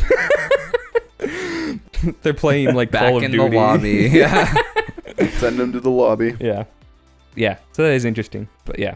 Any more Chronicler's Corner? This isn't like a huge thing, but I didn't want to mention it when we were ranking the Titans just because I figured this was not known yet. But one thing that made me want to put Jackson a little higher was that he did train the Toa Nuva to some extent. It was pretty cool. Yes. But I wouldn't actually put them much higher than that because how he trains them is kind of stupid in my opinion. Yeah. Yeah. So he trains them like When they were when they're Mata. Mata. Yeah. Mata. Like they get created and he's like, okay, you're going to do 20 push-ups a day and you're going to elemental power 3 times a week. It's not exactly like that, but pretty much like Yeah. that. I still thought it's kind of a cool fact that I don't It is a cool think was detail. mentioned in the Titans episode, but It was not.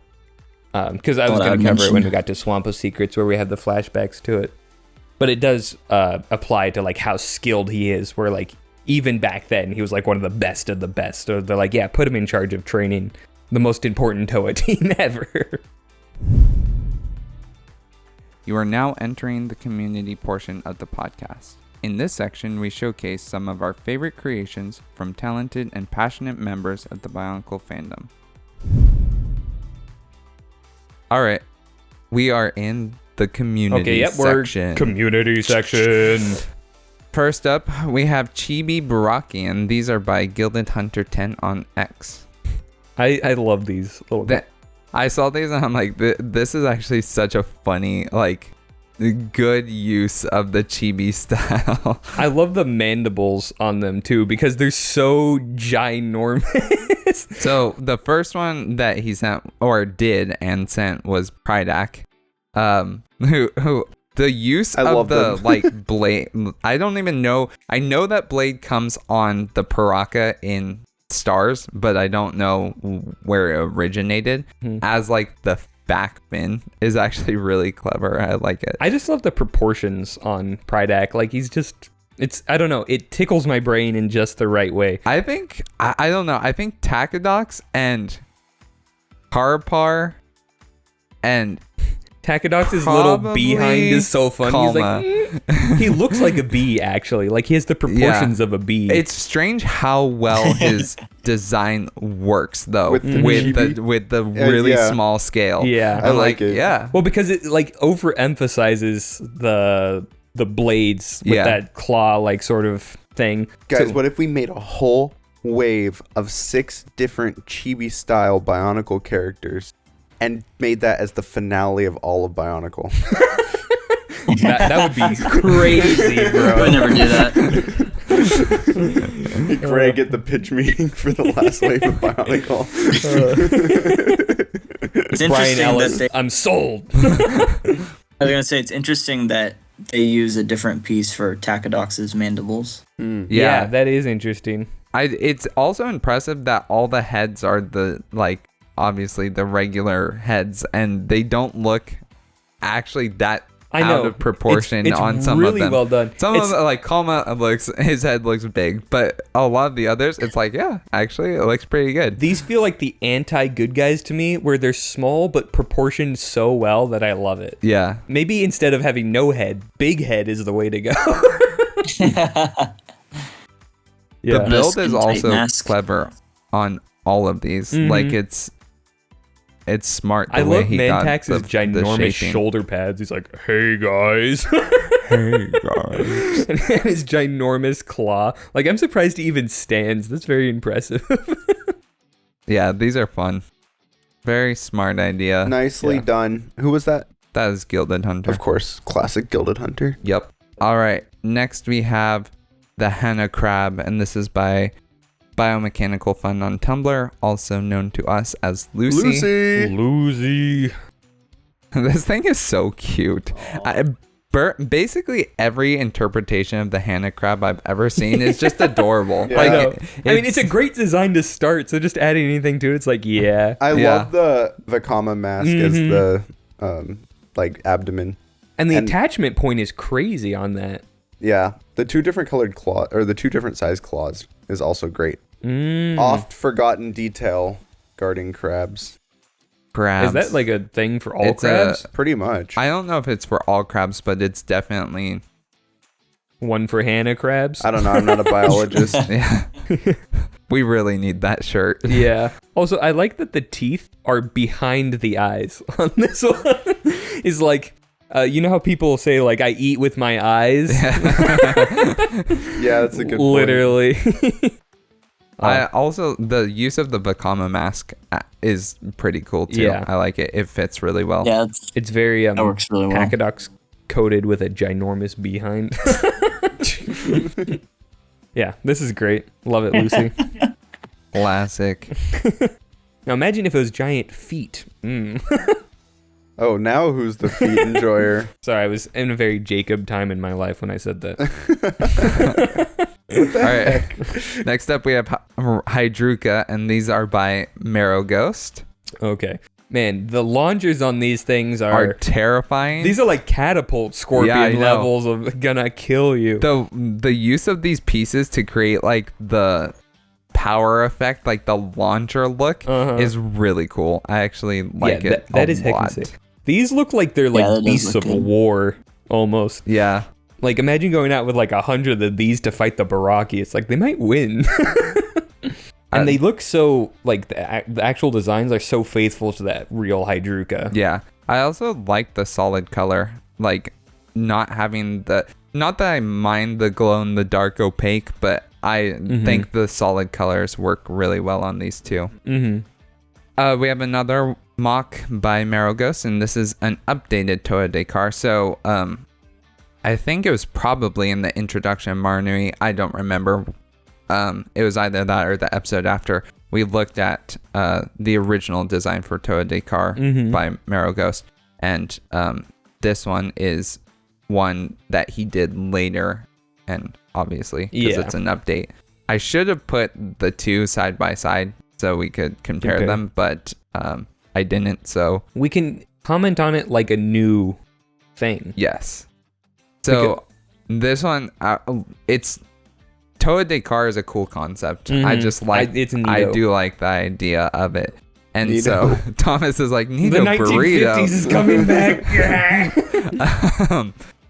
The color scheme works well. I mean, it's basically just Cool Descartes' use colors. of the Nuperu leg piece, but in silver for his arms, Yeah. right? Yep. Oh, he also has it on his legs. But I also love how powerful his legs are. Like, it kind of has that industrial piston sort of looking. And, of course, he still has the daggers, Yes. which are the Classic. Toa de Car staple. He's just a dagger guy. This is an interesting design for the Mask of Life, too. Yeah. I do like that it's silver, though, because it should have been silver in this story, honestly. Yeah, I never understood why it wasn't silver. Honestly, I didn't understand why it didn't turn black also. Yeah, when the Great Mahri Spirit Nui died, It right. was like, I feel like that was, It's like he died. It's whatever. He's sleeping. Whoa, this is some serious. Better kill everyone.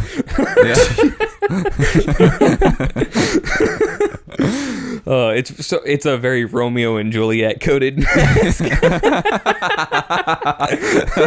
That's crazy. Yeah, I really like this design. Okay, next up we have a Zyglak build, and this is by Gilded Hunter on X. Gilded Hunter. Who the 10 heck is on that? X. Gilded Hunter. Never heard of him. This one, I mean, the Zyglak is just cool. Like, I like the design, and I think that it's actually kind of funny. I'm just noticing this, that on the picture, like, he has to support it with an extra beam because it's like so- the Zyglak is so normally like thin and skeletal that at this scale it just is huge. Well, It just would fall over. I like that concept just of not being able to support themselves in normal environments because they weren't made to even be like this, right? Yeah. They're rejects that even the Great Being's like, nah, I'm done with you, okay? Be gone. So I think it's cool, and it would also explain why they like being underwater because they don't have to support themselves on Yeah. land with gravity. But I love the gangliness of it as well as keeping the avian like head shape. Yep, and you also have the same color scheme, which is fun because it's actually not that bad on the Zyglak. Mm-hmm. I think this build is just so terrifying. Yeah. Like imagine like 20 of these guys just rushing at Well, you. and also imagine if they were actually this scale compared to a normal, like they would be monsters. Yeah. More so than they obviously already are. Mhm. Yeah, this one's really cool. I like it. The use of Rakshi pieces, like the Rakshi backs, is always appreciated. And Yeah. Gilded Hunter is very good at using them in creative ways. So, Yeah. I excellent like the job. use of the bat wings for claws. It looks pretty good. Yeah, it does look really I good. didn't notice that. That is really nice. I was more so focused on the Winua beak thing to kind of give it like the, like, you know how like those finches will get like super strong Yeah. beats to crack nuts? That's what it reminds me of. Mm. But I'm not an ornithologist, okay? Charles me. Darwin looking at these Zyglak.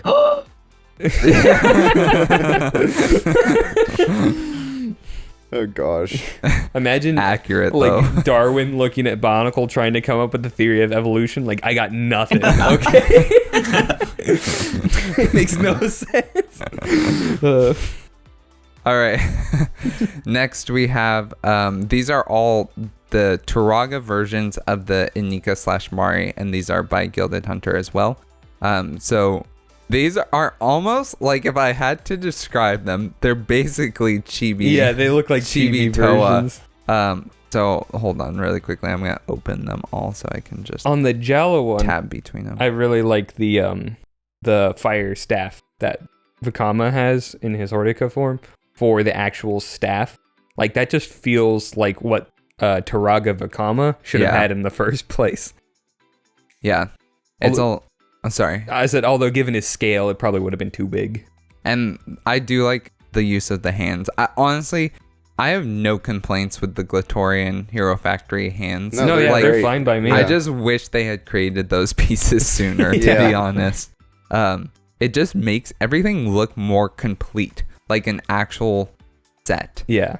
You don't have to end up with the weird Mata hands. Where Yeah, it's like, exactly. Is that a hand? Like, what is going on here? Yeah, these are cool. Or at least Jala is. We haven't looked at the others. The other ones, they're all lame. No, but going to Kongu, this is a really unique design for a staff, especially with that connection point on the Zammer Sphere launcher. Yeah. Actually, both of the connection points on the Zammer Sphere launcher are in weird places, so it's impressive that you could use that to actually make something that looks pretty good. I do like having that Borak shield on the top to prevent the Zammer Sphere from falling out. And also having a launcher be his staff, because he has the Kongu, he's from Kongu Mahri, right? Yeah. So, although he should have had 2 staffs, because of 2 hands. That would have been actually really funny.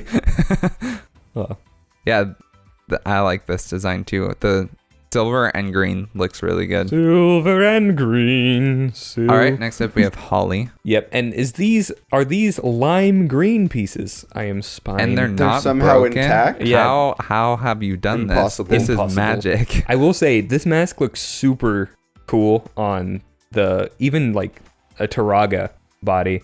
Like Holly's mask is just neat, and also the wings still being there. I think that's a really cool touch. Yeah, that is actually really cool. And he's using, is that a Glatorian head? It looks like it is a Glatorian head. Yeah, it works. That's cool. And then of course the staff being a trident. A trident. Because both an homage to Nokama and the tri-blade thing. Yep. I think this may be my favorite. I just love all the details. He's also converted one of the best sets ever, in my opinion. So it's hard to go wrong. Yeah, don't is pat what you're yourself saying. too much on the back, okay? Next up, we have Nuparu. Taraga Nuparu. Okay, so he has the driller claw on his chest, so we know it's Nuparu. Brilliant. What is on the back of his head, though? I don't know. I don't think there's another picture either. It's just like, I don't know if it's supposed to convey a hood. Oh, I think he used one of the Nui Matoran heads, and then he put a new chest plate in black on the back of his what head. it looks like to me. Okay. I'm surprised I figured that out, not Jacob. I am now the technical section. Thomas is the technical section. Any number I declare a part is now so. This is part number 4. Like as in the back piece or all of Taraga Yes, Nuparu that is is part part number number 4. 4. Okay. Good 4A, 4B, 1A. 1A. Yes, and then his staff is obviously the shield. But it's not a 2-piece shield, which I find very sad. to know. He learned. Wait, maybe the shield's folded up into like its small circular form. True. That would be neat. That would actually be really cool. Yeah. All right. Let's move on to Hyuki. Pookie. Pookie. Who can it I love this be? one. I do actually really like this one. Is as well. great. The, Ooh. the posture on it is really good. It just Hoorah. is very unique looking. And I think his mask actually fits the style super well. I think yellow Bionicle pieces are some of my favorite. I guess because there's so many like black, gray, white. Like the yellow just works with nearly any of the neutral colors. And so when it's by itself with the neutral colors, it just stands out above any other color for sure. It makes you wonder why they stuck with brown for so long. It's like when you could have had yellow, it was right there. Yeah. I mean, yeah, I understand why, but yeah, I know why. After but why? they switched, it was like this was the clear choice, the correct option. I also really like the body construction on this one. Like, yeah, that's what I was saying. Like the whole design to get that posture is really cool. Yeah, the variation in these is. Go ahead, sorry. I was gonna say I can't figure out if he has like a built chest or a pot belly, and I kind of like that. He's like a power lifter where like you don't know if he's fat or just like really strong. Probably both. Not until he punches you anyway. Or lifts you, I guess, in the power lifter example. All right. Lastly, we come to Matoro. Taraga Matoro. I like his staff because it looks like an axe, and I'm a sucker for axes. Plus, it uses the Matoro piece, the claw piece. Which makes you wonder, I'm like, I wonder if they could have given Matoro an axe. Would that have been cooler? I honestly, it would have been cooler looking. I don't know if it would have made more sense. What is the reason he's missing like one hand? Is there am I missing something? I think it's supposed to be don't like know. charged with ice energy or something. Oh, that could be the deal. Although it's Maybe. not even a hand, it's just that piece instead. It's But they don't have the hand in that exact color. Yeah, true. In the description, he Oh. says ghostly energy radiates from him because he's been reborn or restored. Oh, So, maybe that's why. Yeah, So that would he's explain it. Partially ghost. that's actually really cool. And then, of course, he still has the Trina. So, like, he can... What would the noble Trina do, though? Like, slightly resurrect someone? It would be like the Speak with Dead spell from D&D. Yeah, It's exactly. like, hey, man, what are you doing? He's like, hey, Mask, do you need some life? He's like, please, please. Just a little bit of life force, bro. I can stop anytime I want. I like the hunched posture on this one, though. I'm a sucker for those hunched Taraga. Yeah, very Rahaga-esque. Yes. Yeah, and All it right, fits his Toa form. Sorry. Go ahead. What'd you say? I was saying the hunched posture also fits his Toa form. Correct. Yep. Legendary. Imagine he would have shortness competitions with Taraga Wanua. He's like, who can be shorter? They're like hitting themselves on the head with a mallet, like, gotta be shorter. They're doing like Radak diving like head first off cliffs. They try to get the mask of scoliosis so they'll be even shorter. That's crazy, Thomas. Wow. Imagine you're fighting someone, then your spine is just like, Reverse Transformers. It's okay for Thomas to say this because Yes. he has scoliosis. as a scoliosis enjoyer, a scoliosis maxer with That's you. also If you a will. crazy thing to A say. spinal Chad.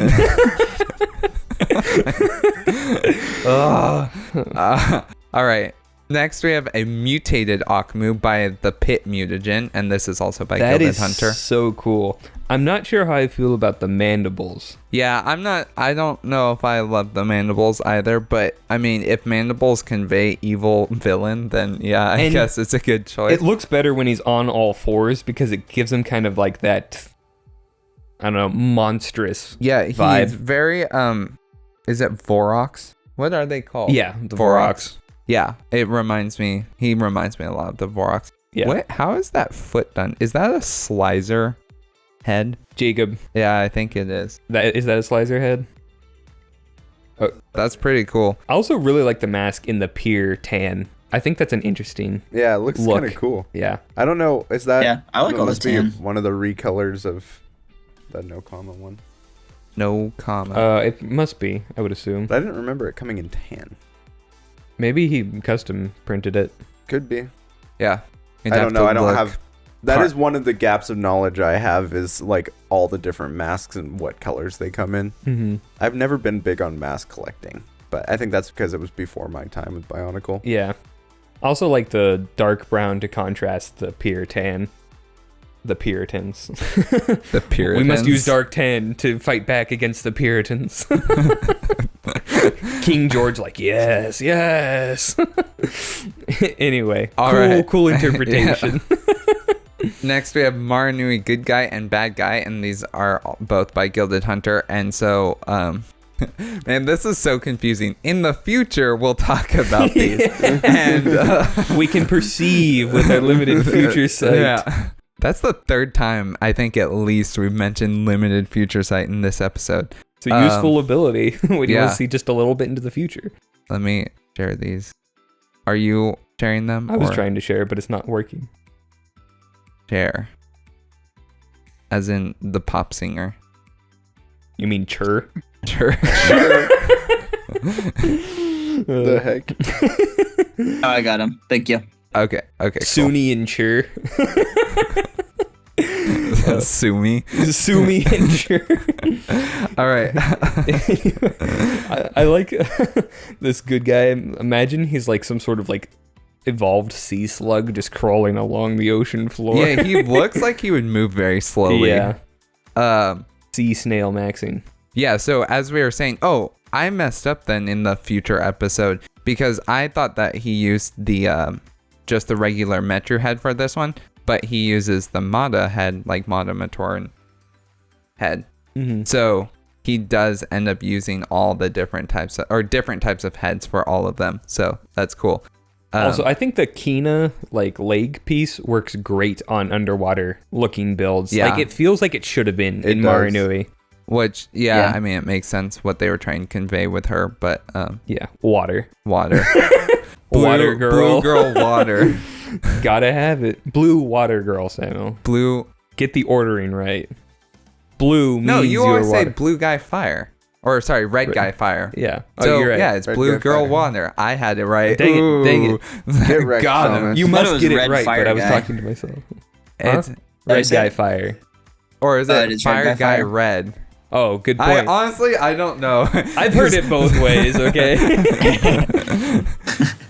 Yeah, I love these. These are fun. Yeah. The bad guys Yeah, and those are good cool. guys are always fun takes. Just Yes, so the bad guy, it's just like, I love how he has it positioned with them like almost jousting, but I imagine it's like a 1 mile per hour joust. They'll But since good guy has a sword, I think he's gonna win. there's another image, and I can't remember if he sent it to us or if it's up on his X, but like it has the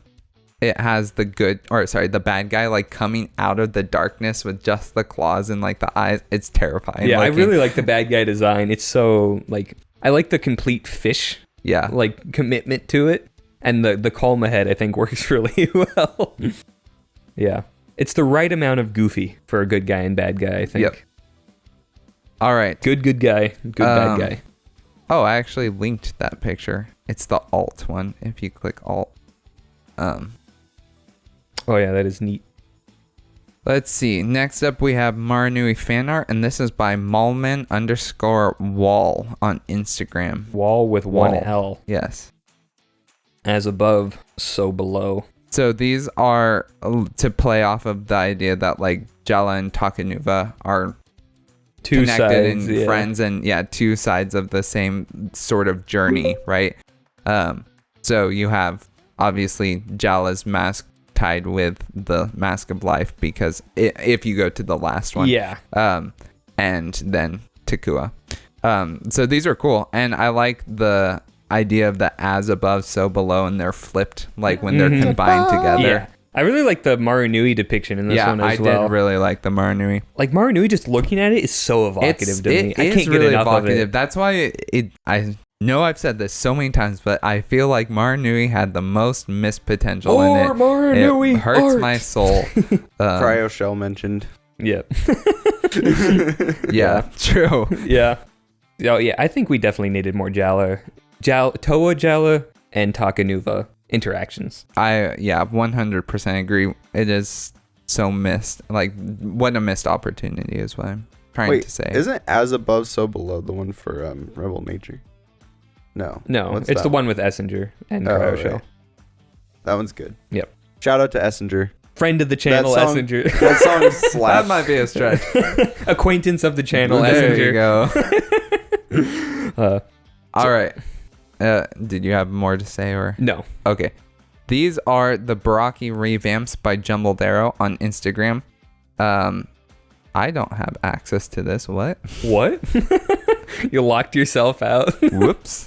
How do I? I have access to it. You know what? I have access to the all, but I don't have access to the individuals, and I bet you I know why. So you guys can comment. I will go fix that. Okay. So, looking at the all, I like that the Mask of Life is just on Kalma's head. I find that very funny. But I also like the double tentacle for Kalma. I'm talking about Kalma first because, obviously, he's Kalma. I think Naturally. that the double tentacle adds a cool aesthetic to it, and it also looks kind of bow-like, which I think it'd be cool if he used his squid launcher with the tentacles as like a bow. Instead of having the mechanical squid launcher, he just shot it like that. That's just my idea. You know, crazy as it may seem. But also, the pure white Prydac is, the mask at least, is so, like, it feels very deep sea to me. Yeah. Right? It's Because it makes the terrifying. eyes It stand is out really so much terrifying. more. Yeah. I actually really, really like Prydac on this one. Like Yeah, the he looks solid good. colors. I don't know what it is about him, but the solid colors just look way more striking and terrifying Yeah. in a sense. I think because it mimics like deep sea stuff being like devoid of color or whatever, and since it makes the eyes so much more prominent, it has that creepy sort of vibe. Alec got a massive glow up though. Like he looks so much more like a humanoid. Yeah. Essentially. Much less skeletal. I also do appreciate that the posture is kept. He still has the weird like hunched, like completely 90-degree back thing going on. And I like kind of has a Kit Fisto vibes to me. I could see that. Kind of with like the dreadlock things hanging out in green. Yep. Obviously. Yeah. So then next we want to look at Mantax. Sure. The man of the tax, as they say. Mantax is very similar to the original build, but he's like, again, solid colors. And he just works better, I think, because I think it leans more into like the super flattened, hunched design, and the tail isn't as bizarre. Goofy. True. And also the pincers would actually work. It looks it's like if you really, see how it's done, where you can actually pivot one of them. it's like a really significant upgrade. Yeah, I think Honestly. it is. Like it's what a revamp should be. If they redesigned him, I would today, want it to look like this. this. Would because this probably be communicates closer. so much more about, right? Like he looks like he could is powerful. Yeah. Right. Because he is powerful in the actual story. Yeah. And then Hackadox, shall we? Hackadox. Hackadox. What piece? Sorry, really quickly. What piece was used for the back of Mantax normally? Was it the same, like the that curved? I don't know, Jacob. What was it? On Original which Mantax. parts? Like what's used for his spine? Oh, it's the Rockshi back. Well, I know that, but I'm saying like is that what was? Is he using the same part here? Yes, the original set uses the Rockshi back. Okay. Yep. So going at Tacadox, the translucent on all the green, on all like the blue parts is so cool to look at. Like it looks more alien and deep sea-esque, right? It immediately makes me think of Kingdom of the Crystal Skull because Yes, it's it just a does. giant crystal skull, Yeah, you're right. the elongated cranium. But this one, I think he looks way more powerful. Like he looks like he's made to lunge, you know? Whereas the normal one, he looks more like cunning. This one, he looks like ready to pounce. Yeah. I like the build, like how he's built out in this one. He just looks, again, it's impressive that it's not that much of a change, but it actually is a lot of a change, right? And so I especially like his legs in this one. Behind is not large enough though. Thomas likes big Barraki behinds and he cannot lie. I can lie, but not about this. I don't like that. So then Karapar. So this My one, boy. I think I'm not as crazy about the solid color, at least on the head and chest. Because I kind of like the interesting colors on normal Karapar. Yeah. And this one, he seems a little flatter since his normal design isn't super interesting. Yeah. I don't dislike the flat colors here. But I could see what you're saying. I do like that he has that second claw. Like the much smaller. Yeah, the smaller claw. Looks I think really getting good. rid of the squid launchers actually helps their designs most of the time. It's like the squid launchers are just so, giant and clunky without seeming to add a lot of power or even visual weight. They're just not interesting to look at, in my opinion. Yeah. So, Very true. Those Those are are all- with launchers. what? Good dunk. I said Dunkus launchers. Oh, we should make a shirt that says Gadunga stole my squid launcher. And I'm just not sad about it. And it's just a very sad looking Kalma. All right. Next we have another Zaglak, and this is by Dre Hassan. Ray Hassan? I'm sorry, guys. When If it that's- comes to usernames, Yeah. it's a complete gamble unless you specifically tell me how to pronounce it. in your username, put how to spell it phonetically, like in your username. In Or how your to pronounce literal it. username is both your username and then the pronunciation guide. Yeah. Mm-hmm. Genius. It's funny from the side profile. I almost didn't think it had a head. I thought it was just an arm. But then looking at the front profile, I'm like, okay, that is the head. It just has a very 2D sort of funny thing from the side. I like the that it keeps like the same shape as the Zyglak. Yeah.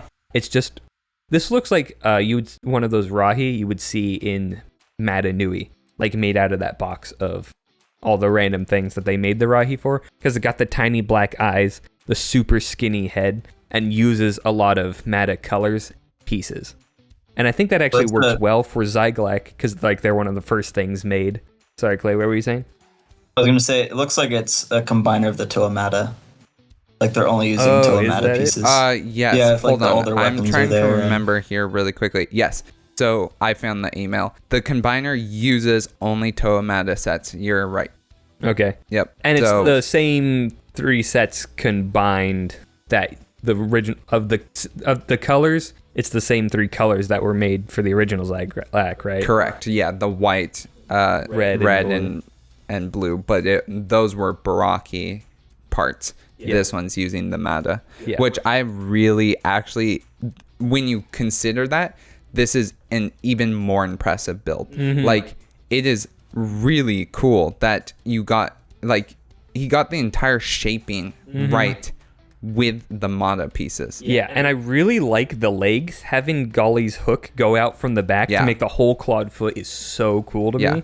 And then I love the connection for the tail, having those 2 pieces just connected by the axle Yeah, it's smart. It's a smart parts usage for a ball to ball. Yeah, yeah. I think that's really cool and fun. And then having the sword just as the head and as the tail is just That's pretty cool. The beak looks really good. Mm-hmm. Like, and having the eye on the stalk, just, it works. Mm-hmm. Like, you can, if you were to look at it, having seen a Zyglak, you go, yep, that's a Zyglak. Yeah. I also love the picture of him just standing over Lewa Mata. It looks like he's just like lifting weights over him. It's like, ooh, get wrecked, boy. He's like, you shouldn't have picked me to be your spotter. Anyway, just so you guys know, you can find his builds on Tumblr at Dre Hasten. I'll put it up on the screen. You'll see. Tumblr. I barely know her. Thomas. Brother. All right.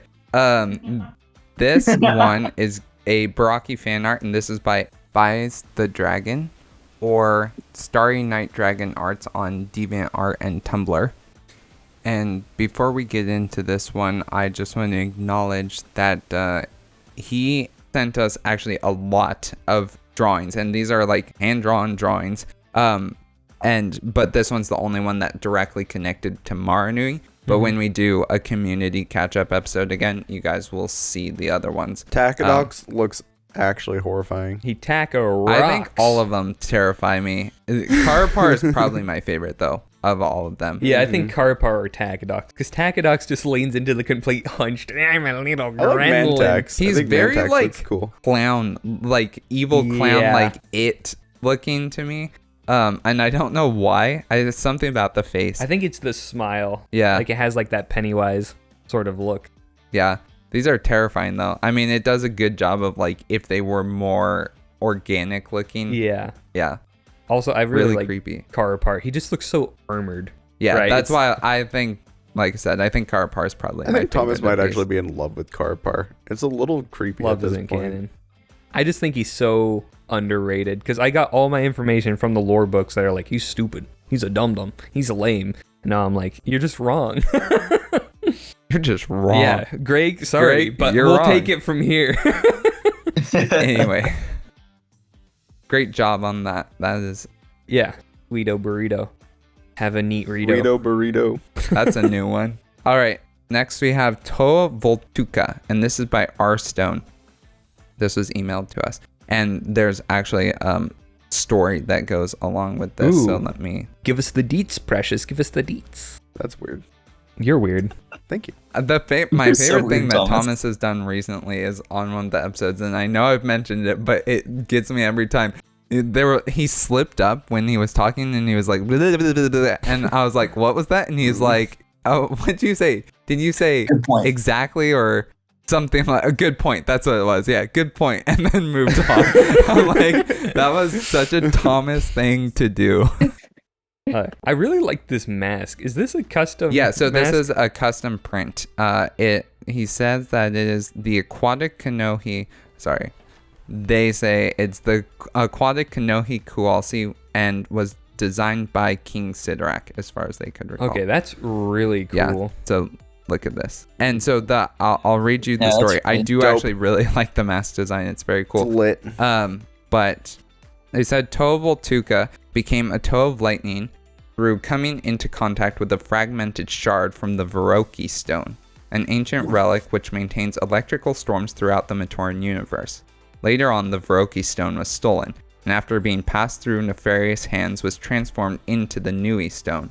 Toa Voltuca spent thousands of years trying to recover it, but when he learned that an evil Toa Toyet had the Nui stone, Voltuca had to find her. The Order of Mananui allowed Voltuca to go to the pit to interrogate Toa man, that is hard to say. Toa Tuyet, and possibly take the fragments of the Nui stone that remained, although they did not disclose to him that both Tuyet and the Nui stone were decoys. Just as Toa Voltuca began to speak with her, the pit shook as it began to fill with the mutagenic waters of Aqua Magna. Toa Voltuca mutated into a horrendous crab with an awfully large claw. As Hydraxin battled the Barraki in vain, Toa Voltuca fought with Tuyet and had a dishonored Toa of Fire, with whom he had formed quite a rivalry throughout his hunt for the Barraki stone. Amidst the chaos, Tuyet had been trapped under falling debris, and Voltuca was swept away by a powerful current and fell down the great waterfall while fighting the Toa of Fire. Although mutated, Voltuca used his Kanohi Kualsi to teleport into the southern continent, while the Toa of Fire fell helplessly into the depths of Cardanui. Bum bum. That bum. Toa of Fire became the Nui Copen that is in Cardanui. Man, imagine. That's Anyway, a cool story. yeah, so a lot of the builds we get have a lot of lore attached to them. Gilded Hunter is really good at doing it. Marrow Ghost is also really good at doing it. And so we can't always cover it because it's sometimes a lot of lore, but it is really cool that people create the stories for the characters. So it's like it makes them much more interesting to see and go, oh, okay, I see the elements that they were piecing together. So Also, it says he got mutated into a crab, but if he turned into a crab, it's clearly an evolution. Crab upscale. Just saying. I like the Vaki head for the shoulder piece. yeah. Like, I think that is such an interesting connection that I've never seen before in anything else. I don't think I've seen it either, and it works super well because Yeah. it has that like pointed shoulder armor kind of look to it. I also love like the skirt sort of pauldron thing made of Yeah, the Vizirac leg. yeah. Like it looks That was super the neat. first thing besides the mask that stood out to me. I was like, oh, that's pretty clever use of those pieces. Then of course, I just love how powerfully built like it is. Like it's very solid. Like we see a lot of in the revamps, but I just like that design language. And then of course, the crab claw is goated as all get out. I love me some claws. Maybe that's why I like Karapar. Probably. But Yeah. Mantax Yeah. isn't that I think cool, Thomas so- just Thomas likes is a crabs. sucker for crabs. I'm a Yeah. sucker for crabs. Man, it's crabs. Hannah Krabs. Crabs. Anyway, Mr. I like how- Krabs. wait, what? I like how What all about the Mr. Krabs? textures just fit together well in the model. Yeah. Mhm. Yeah. Yeah. Very neat. Pretty clever.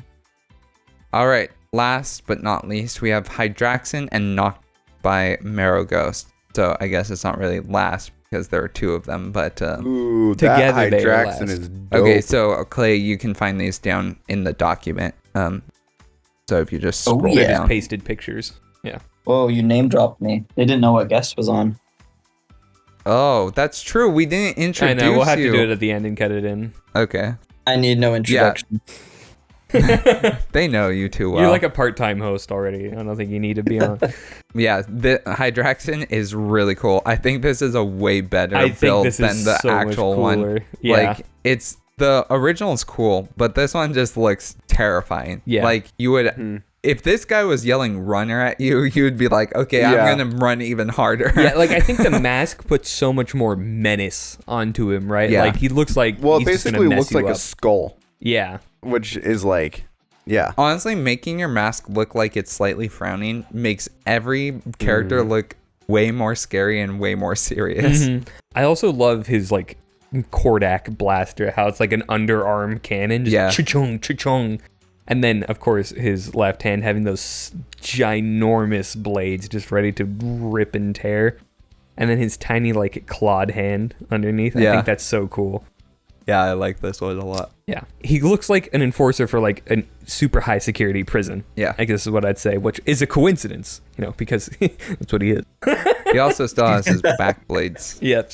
Which he can telekinetically control. Yes. And he, of course, has his explosive boomerang still. I like how for his chest plate, how it uses like the Toa Nuva chest plate and then the Visorak. Yeah.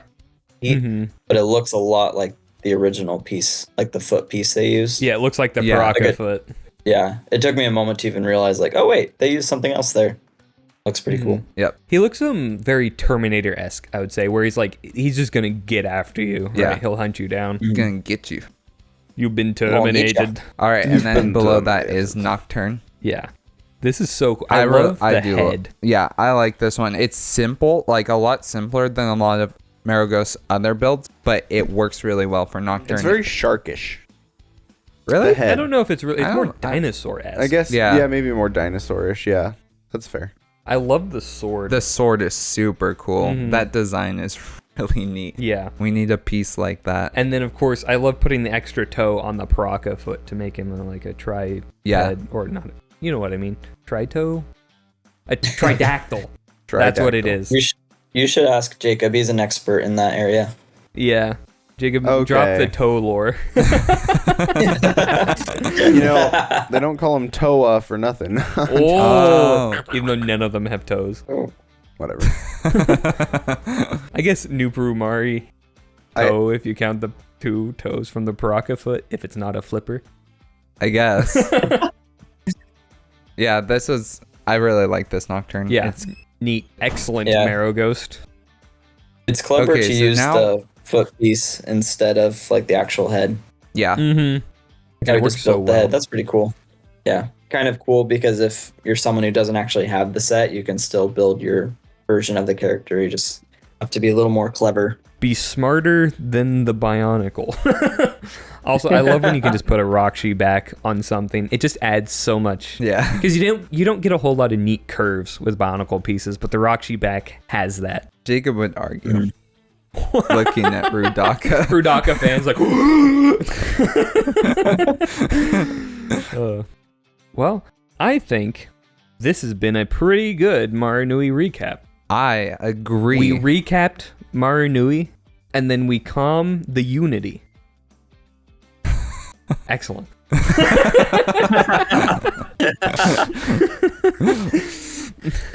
Thomas is chaos incarnate, if you guys haven't figured that out. I'm actually a very rational and down-to-earth person, if you know me. Actually, no, if It's you're like- just acquainted with me, I'm rational and down-to-earth. If you know me, I'm kind of more like this. Yeah. I was going to say, there's not much of a difference between how you act normally and how you act on the podcast. Not really, no. I think that's what's really interesting. Like, when we have discussions in person, I'm like, this is just the podcast. Yeah. Like, you know, people have their internet personalities, and it's like, no, if you just like were on a Zoom call with us, this is exactly how we sound. Like this, Jared and Arthur. I was gonna Yeah. say, yeah, Jared and Arthur are great resources for this because, like, all of our conversations with them are like just having a podcast episode because the podcast episode is like having a conversation with us. Yeah. Yep. Although we Yeah. take some more wild swings on jokes, and some of them are just dumb as heck. You don't get to hear all of those. podcast or on On the calls, phone? Oh, yeah. yeah. For sure. Mhm. I try to limit the stupid jokes and puns on this one to ones that I think might work. You heard that. This is his limiting, guys, okay? And also in real life, I do not firebomb Greg's house. I only do that while on That's the just because you podcast. don't know where it is. For legal purposes, Yeah. I have not firebombed Greg's house. That was not me. For Okay. only legal reasons.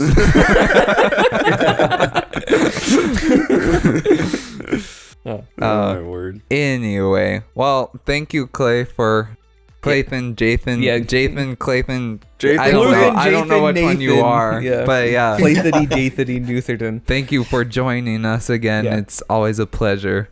Thank you for having me. It's been too long.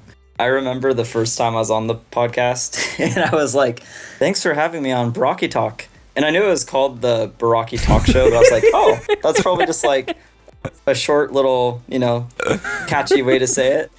And then like you turned your like dead eyes on me, Thomas. And you're like, "It's the Barraki Talk Show." I was like, "Oh shoot, you're gonna have me on again."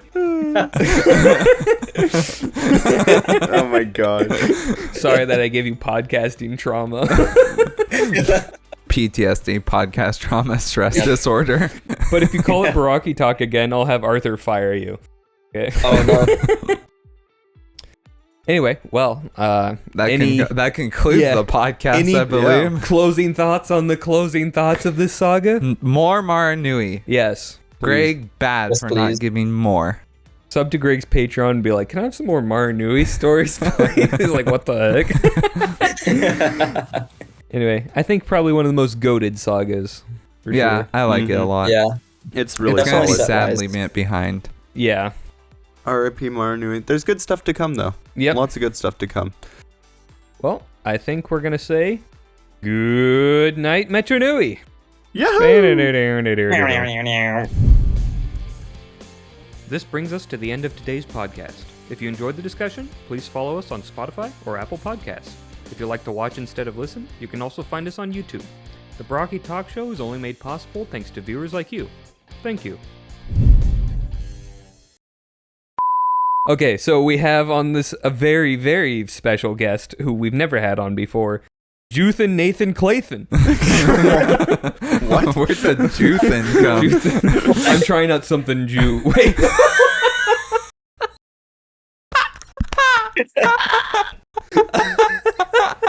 I don't think I've ever exhaled that much air laughing. It literally caught me off guard so hard that it was like Honestly, you having have an the actual wind knocked out of me. I'm trying out a new Jew vocabulary. Thank you. Oh my gosh. What an insane human. I was like, are you trying to like dox my race or something? I'm just confused. Doxy race. Oh my gosh. That was crazy. I won't say what race he is, but he does celebrate Hanukkah. Okay? None of this is going in the No, episode. no, no. For sure not. Oh boy.